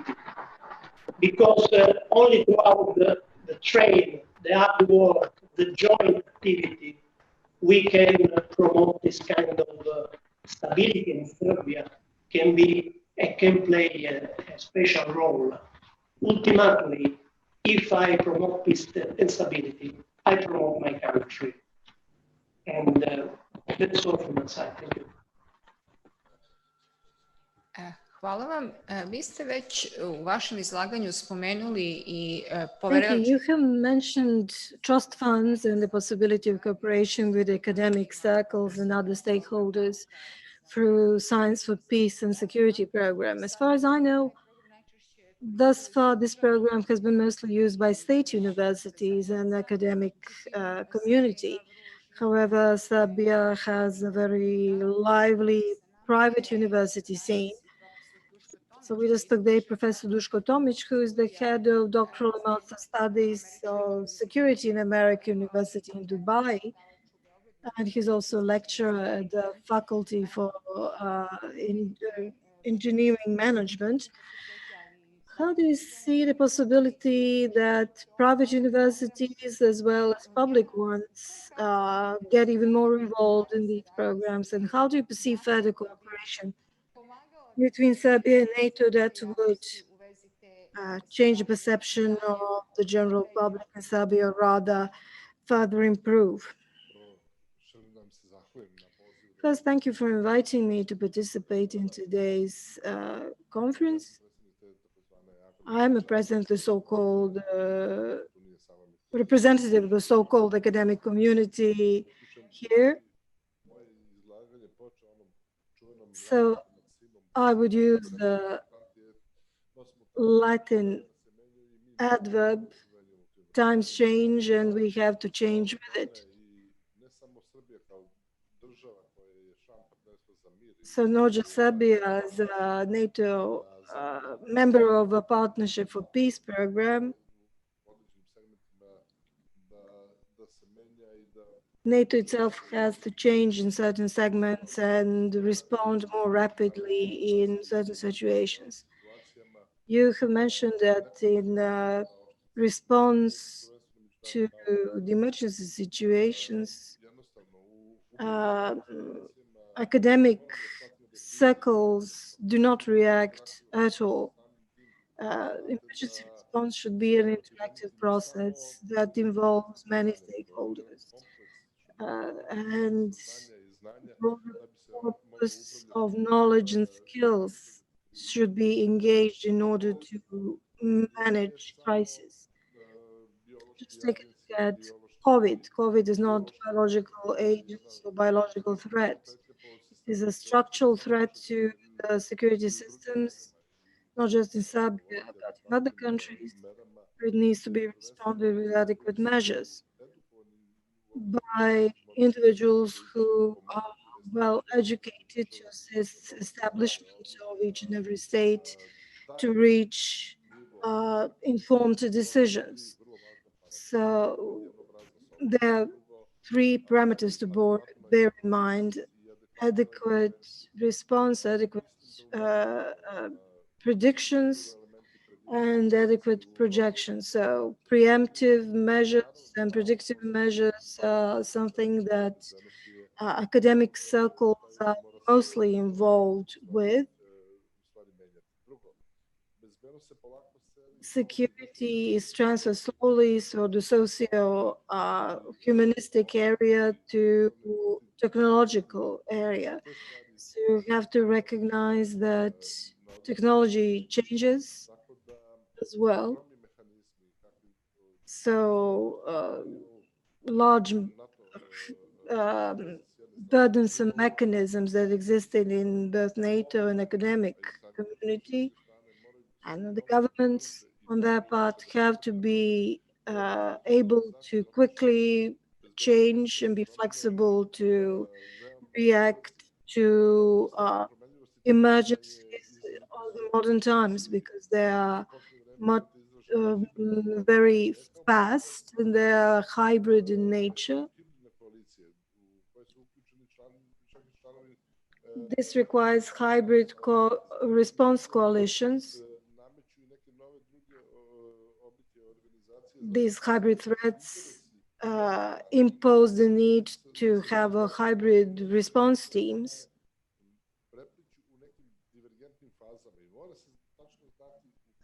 Because modern times crises overlap in different areas of potential threats. So we have to have very flexible response teams. On one hand, we have to recognize the altruistic aspect of NATO's operations, and that is that they are there to offer disaster response and assistance, disaster relief. For example, in times of natural catastrophes, and on the other hand, we have to bear in mind that disaster relief is already a kind of cross-border activity, because, for example, when our roads freezes, we asked Hungary for assistance because they're the ones who have all the necessary equipment. When it comes to, for example, the navigation along the river Danube, whenever there is some obstacle there, we look for assistance from Croatia. We know that there are still many unexploded ordinances along the navigation route along the river Danube. We need also the assistance to remove them. Enabling the navigation routes to be fully exploited would certainly assist better transport of goods and services. Danube is a European river, so additional attention should be paid for it. So this is an area where NATO can help us. This is an aspect where both EU, NATO can assist. And this is where I see the role of academic circles as well, because we have a lot of know-how in terms of geological aspects of this work, as well as aspects concerning potential floods that could result from potentially changing the water flow of the river. So these are all proactive, interactive lines of action. I believe that we should focus on the priority areas that are of crucial importance for Serbia, but on the other hand, enable NATO to position itself as a key factor in solving such crucial problems that Serbia is facing. Myself living 4,000 kilometers away, I can look from the sidelines and see that NATO does not play the important role it should. And as we all know that NATO is not just a military alliance, they also offer assistance in emergency situations. They offer assistance for scientists in their research. So I think that their role should be much higher in the territory of Western Balkans. We know that Serbia plays a crucial role when it comes to stability of the region. This is why I believe that NATO should play a more important role in cooperation with Serbia. Once again, let me reiterate that we all need to be very flexible when it comes to our emergency responses and much more comprehensive in our reactions. Otherwise, we will not be able to respond adequately. Thank you. You have mentioned once again that military neutrality does not mean that we are supposed to be pushed on the sidelines or marginalized. We know that other countries like Switzerland and Norway are also militarily neutral, but they maintain close cooperation with NATO. I think the Serbian public finds it important to hear not just from our local experts, representatives of NATO, some words as to regarding our military neutrality and how it hinders the potential cooperation with NATO if it does so.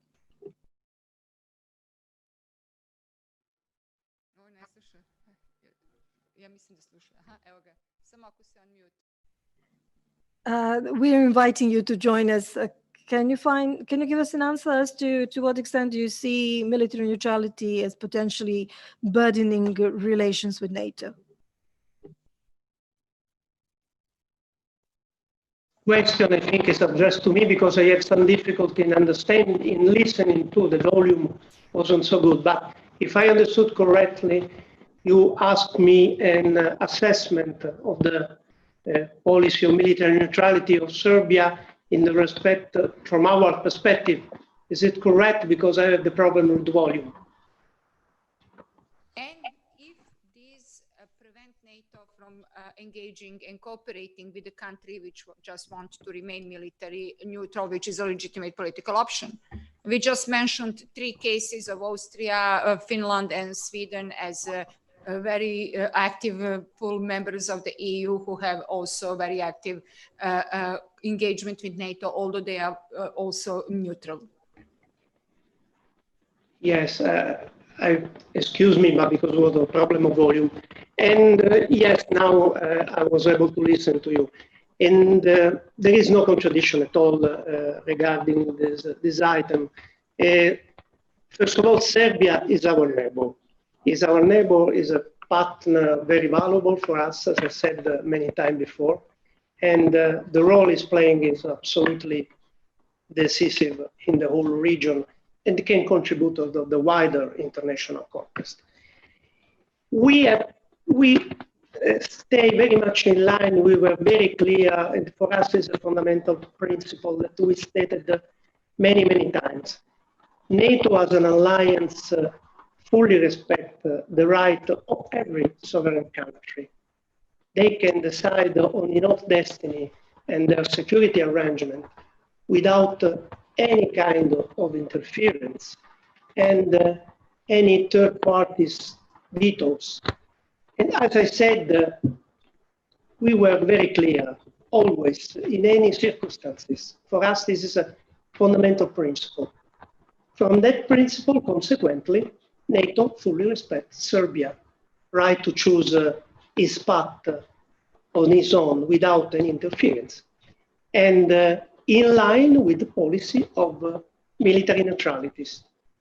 The partnership is something different.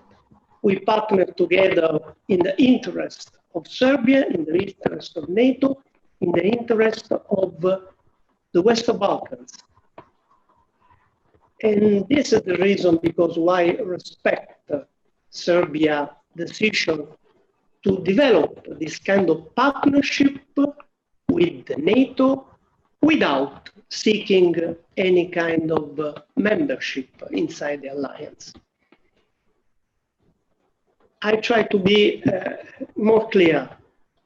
NATO keeps a so-called open door policy, doesn't seek members for forces membership, and the open door policy is open for those who wish to become part of the alliance.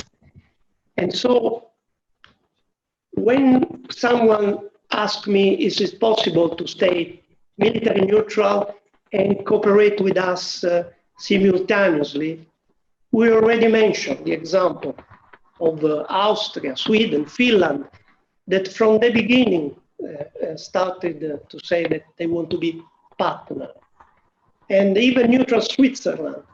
So being partner and being neutral with NATO is absolutely possible. And that's the reason why in the meantime, we try to strive and to develop our cooperation. Because, as I said, the principle, and I'm going to close my intervention, because it is in interest of everybody to have a prosperous, economically strong Serbia, because it's a prerequisite for the stability of the region of the Western Balkans. I just want to say that we should have had Professor Zoran Dragicic today at the panel, but we have some technical problems. He's trying to join us, I think, but he's unable. And the second reason is that we invited a colloquiator for this panel, but I have jet lag because of this COVID, because I think it's May, but it's actually July, and some of the people who should be here are not because it's the summer. Now, if we can hear each other well, I would like to offer our panelists to comment on what the other panelists said. And then we have a few more minutes and potentially any questions. First, let me thank our colleague General Vitale. He mentioned some of the things that I didn't mention in my introductory presentation, so I would like to thank him for his assessment of the role of Serbia in peacekeeping operations, and where the members of the Ministry of Interior and our army are participating. Their role there is assessed as very successful, and it is important also in terms of foreign policy. COVID has prevented us to extend this participation to civilians participating in peacekeeping operations abroad, which would position ourselves as a trustworthy partner that shares the role of international organizations and other countries in facing challenges of security threats. It was already mentioned that There was a major multinational disaster response exercise jointly organized by NATO and Ministry of Interior about 2 years ago. We're always looking forward to extending our cooperation. When it comes to military neutrality, as mentioned, actually, that our position in those terms, that we know that NATO fully respects and understands our military neutrality. We often speak about what it means to be military neutral in current times. You know that military neutrality is not the same as it used to be back in 100 or 200 years ago. Military neutrality did not exist in peacetime. It only existed in wars.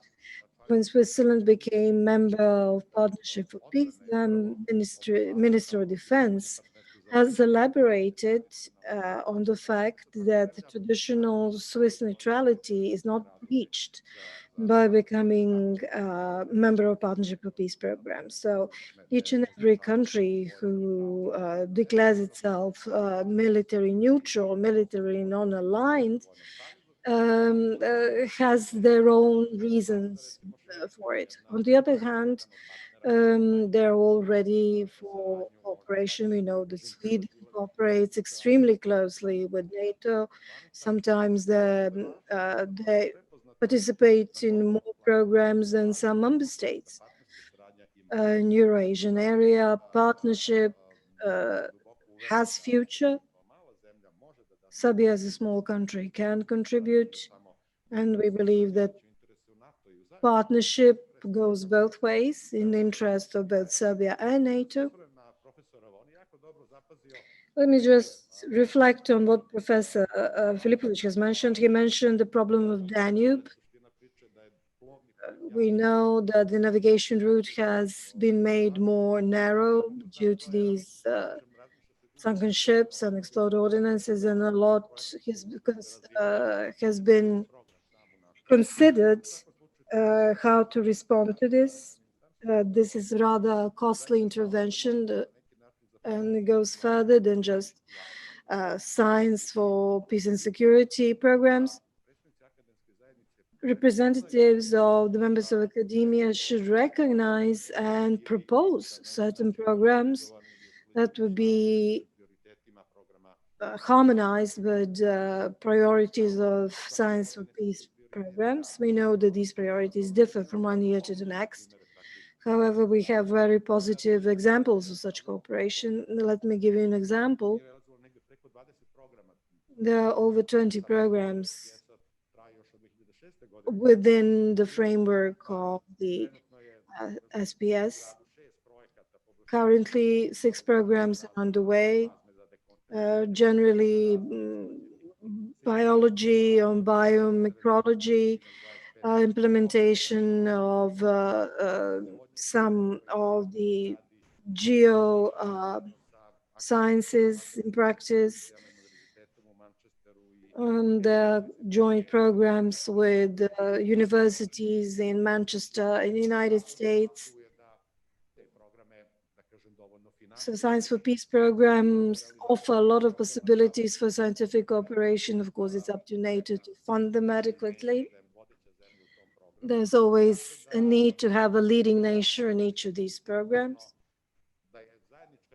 But as Professor had mentioned, joint activities are vitally important.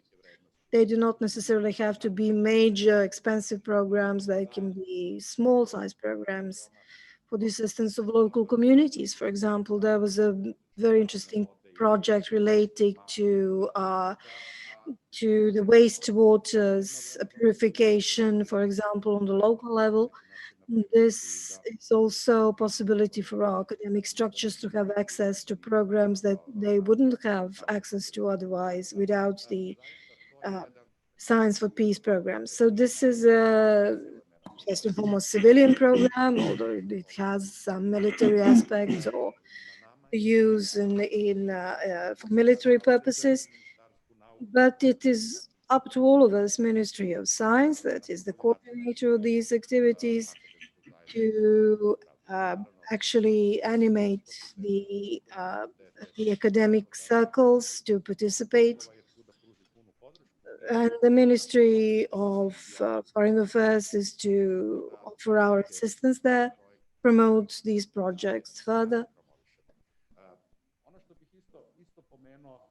What I would also like to mention that General spoke about, and this is interoperability. As a civilian, it is difficult for me sometimes to elaborate this military aspect, but from the aspect of general definition of this notion, when you work together, you need to have certain understanding concerning the grounds on which you cooperate. So if you take a look at IPAP, a lot of objectives are relating to European integrations, for example, reforms in different sectors of society.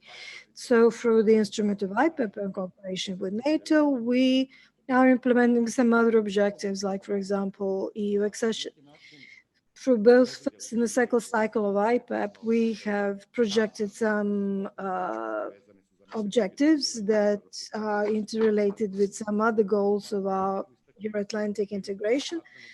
But for example, let us highlight some of the priorities, like first of all, political dialogue is one of the primary objectives of our foreign policy, building integrity, excellent program, combating corruption in the security and defense sector, defense capacity building project that is also important for our security system. Jelena, you have mentioned trust funds.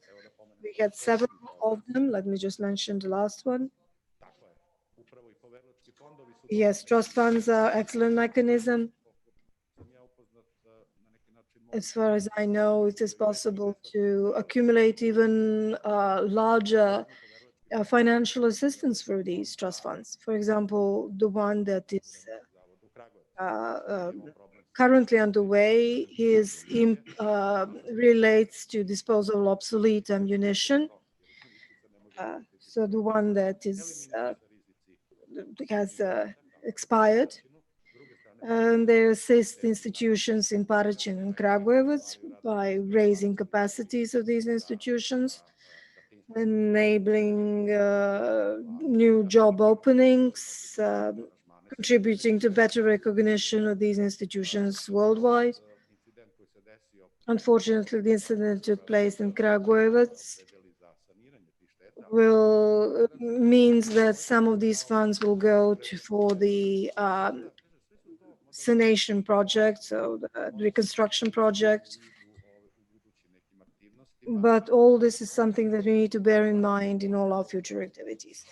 And let me close the second round by saying, when it comes to IPAP, this is the government document. So we know that MOD is in charge of implementing, but it is a document that all other ministries are invited to participate in. So I do believe that we from the Ministry of Foreign Affairs can also implement a lot of activities that are not directly related to cooperation with NATO, but assist us in implementing some other foreign policy strategies and tasks.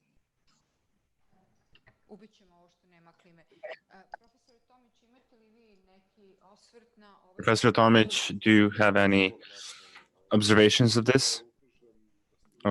Very short. I just want to show that at the start of this meeting, you diagnosed a condition that must be known by the Ministry of Foreign Affairs and NATO, that COVID must not be used in Kosovo like any kind of pressure in the negotiation process, which will manipulate the role of KFOR in Kosovo. So we don't want this to be used in the wrong way. I think you've said it well as someone who has managed this emergency situation. But what is very important to me is when I talk about the Danube as the river, I talk about it as a European river and river important for the entire continent. I think we need to talk about the European significance of the Danube and Serbia as a part of this Danube conference. And this is why I think that when I say that we need to change with the times and our relations need to change, I think this is we need to move from these political platforms towards the immediate implementation. So colleague Filipovic is handling the situation quite well. He's steering the situation very well. But I think the NATO side can, on its own part, make this kind of decisions that will improve, that will support European and other funds to make decisions to build a better image of NATO in this country. So as an organization providing assistance, so many psychological operations are carried out through a policy where we have this flash that we changed this flash. So when you think about NATO now, you think about bombing. So we want it to be changed in the future. So when you think about NATO, you think about something else. We want to change this moment, the psychological moment in people, where when you do something big, you are recognized by people that you've come here to help these people. That is something that this is my message. This is not a political message. It is political in the sense that NATO must. Of course, it's difficult to say that NATO must do anything, but and like telling the United States that they must do something, but it would be good for it to adapt to changes rapidly in some aspects, so as not to be run over by time, by the passage of time. Do you hear me, General? Do you hear me? Branimir, I asked you at the start what Professor Tomic said, that what you mentioned before the Brussels agreement, there was an agreement for the Kosovo security forces without the cannot enter North Kosovo without the consent of KFOR. So is this arrangement something that's implied the possibility of introducing an emergency state in Kosovo? So is this something that you predict that there could be attempts to circumvent what was agreed in Brussels, among other things, because the Kosovo security forces are even certified by NATO for assisting civil authorities? And maybe a question for General Vitale. This may have been an opportunity for KFOR commander to ask him. So we have seen the importance of the good communication between Belgrade and KFOR and our armed forces and the responsible ministries. But this entire 8th Belgrade NATO week is happening right now, and tomorrow we have important technical or other agreements and negotiations in Brussels about important subjects, infrastructure and the economy. But we do have signs of strange things going on. We have seen things in the municipality of Bujanovac in South Serbia, that there has been a mono-ethnic government. So in this age of hybrid operations, this is a question for you too, General Vitale. If you saw an attempt of increased migration towards Bujanovac, how would this be understood? Would this be seen as preparation of the maneuver space, the maneuver area for situations that would justify some kind of negotiating position? What would be the expectations of the authorities of the Republic of Serbia by KFOR and by NATO in this case? This is a good question, and I wanted to answer since you mentioned this at the start. Partnership cooperation is very important, but we cannot avoid the elephant in the room and the context. I said that our overall cooperation with NATO has two ways. So one is in the region and the other is in Kosovo, bearing in mind KFOR's role and mandate and our expectations of KFOR to meet the resolution 1244. These hypothetical situations, I don't know where they will develop, but what is very important is that any decision of the Pristina authorities must not be in opposition or must not diminish KFOR's mandate. I think this is a simple answer to this question. When the Kosovo security forces declared their transformation to the Kosovo Armed Forces, so they did not change their name. You know, they changed their mandate unilaterally. NATO officials' statement that this does not affect KFOR's mandate was important. So any decision of Kosovo authorities must not affect any, in any way, KFOR's mandate. And all of our agreements that we strive to achieve politically and legally, it's important to do what has been agreed and to fulfill all defined obligations in the prescribed deadline. So the unilateral decision to introduce a regime by the Kosovo authorities must not affect KFOR's mandate and its fulfillment of protection of everyone in Kosovo, and we're particularly referring to Serbs and their cultural heritage and survival. So in this sense, when it comes to other hypothetical scenarios, we must be prepared. And what we are striving to do is to respect the mandate set up by KFOR. These are our expectations, in addition to the expectations that KFOR should remain in undiminished numbers in Kosovo, because it is a guarantor of security, and for the obligations taken by KFOR in accordance with Resolution 1244 and the Military Technical Agreement, that Serbia should, in good faith, fulfill all its obligations undertaken and set up by the resolution and the Military Technical Agreement, but done so in close cooperation with the international factor in Kosovo and Metohija. So we expect this, and we mentioned this several times, that everything that is agreed during the dialogue, so the dialogue could have a perspective and implementation, is for both sides to fulfill their sides of the agreements. And we can see that Pristina did not hold to its word about the establishment of the community of Serbian municipalities, and we had an 18-month gap in the dialogue because of unilateral decisions exclusively. What is most important, the unilateral decisions are a disruptive factor of any process, and we need to label the responsible side in every case.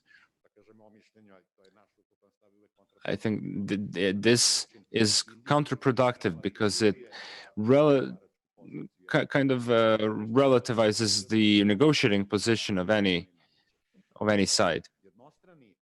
So unilateral acts are the greatest threat to any process, including the process of the Belgrade-Pristina dialogue. So I think that the answer to this question is that Resolution 1244, KFOR's mandate, and KFOR's obligations. And the objective is to not have destabilization on the ground, and to preserve stability and security, and to not jeopardize the lives of the Serbian community in Kosovo. So we will see in which direction this will go, but COVID brought about a new reality to which we must adapt. And we are very grateful, as General Mojsilovic has mentioned, for KFOR's support to Serbian community. So as the professor said here, to change the perception of NATO in Serbia, which is mostly related to bombing of Serbia, which is a fact, it's important that in this area of our cooperation, NATO supports a part of foreign policy priorities of Serbia. And what is important is for all the obligations that are met, is that that are set up, they should be met. So since the international community is a mediator in these talks, it should affect the other side to avoid unilateral decisions that can jeopardize the process. So any contribution to the protection of Serbs in Kosovo is a positive move that affects public opinion.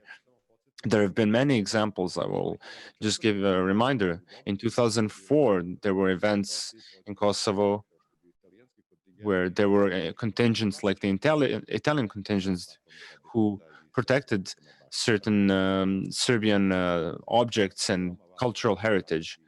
So these moves are very important for to recognize the importance of cooperation between Serbia and NATO.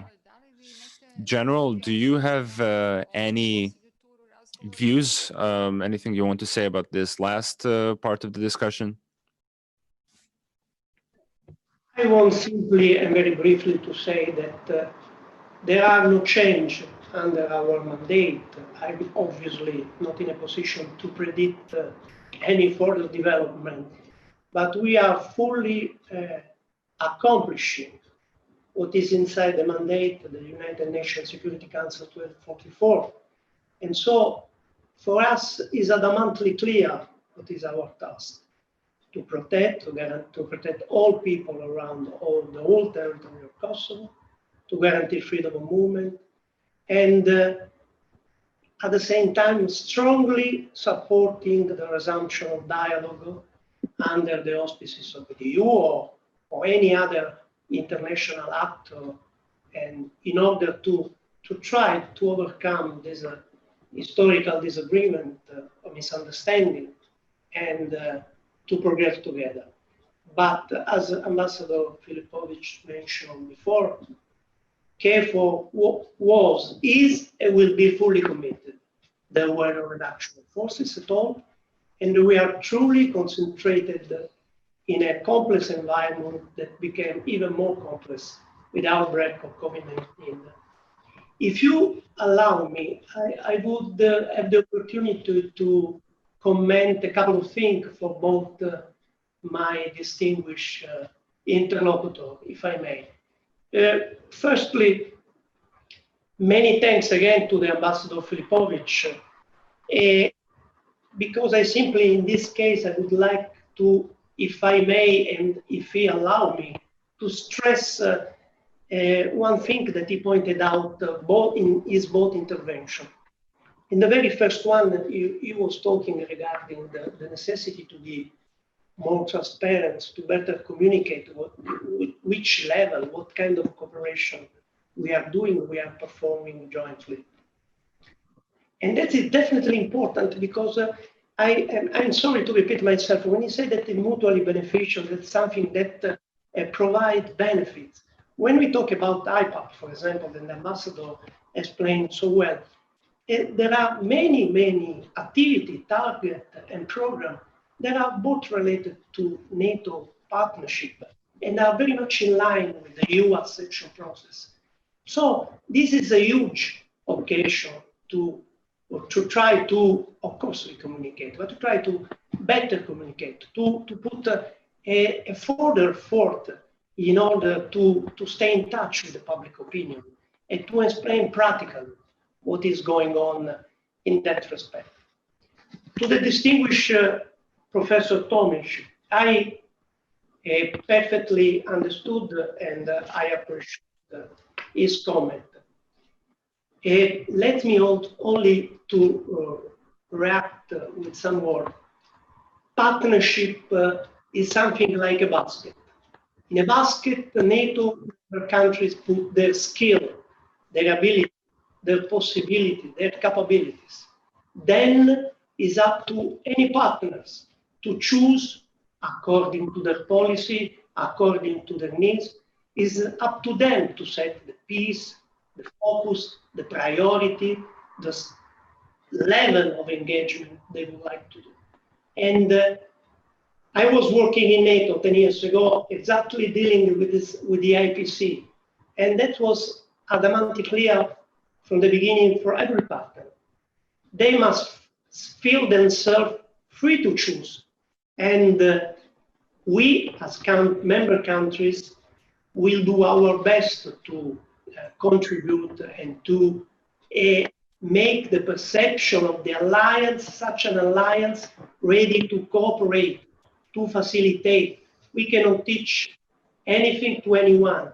We can help, we can stay in touch, we can engage our partner. When we were talking about the Science for Peace and Security program, it's something like a transversal program that doesn't necessarily imply the military expertise, as you know better than me. Actually, Serbia participated in more than 30 programs, so there is a huge involvement. When we say that NATO is must be perceived as an organization that can be helpful, let me just say that when we respond to the pandemic, we respond to the pandemic throughout a very wider range of activity, but even addressing to many, many different addresses, in the sense that we help the member countries, we help the partner countries. I would avoid to nominate them, but including Serbia. We were helping the region in which our soldiers and our troops were deployed. And the mission, the KFOR mission, show this impartiality when we was delivering the aid simultaneously to the population in the major of Kosovska, Mitrovica North and South. And we try, in addition, to find innovative responses in order to better face this disaster, as many others. So, and finally, I heard that we need to adapt. We can say without any doubt, that with no doubt, that maybe the Alliance is one of the organizations that adapt itself more and more often than others. We are thinking regarding the new concept 2030 for a more global approach. We are preparing the response to the possible second wave. That is something that some countries are already experiencing. So we are doing our best to show solidarity and to help, because we were born as a military organization, but our soldiers were absolutely crucial in helping civilian efforts to face some disaster. In other words, means try to enhance their capacity to be resilient.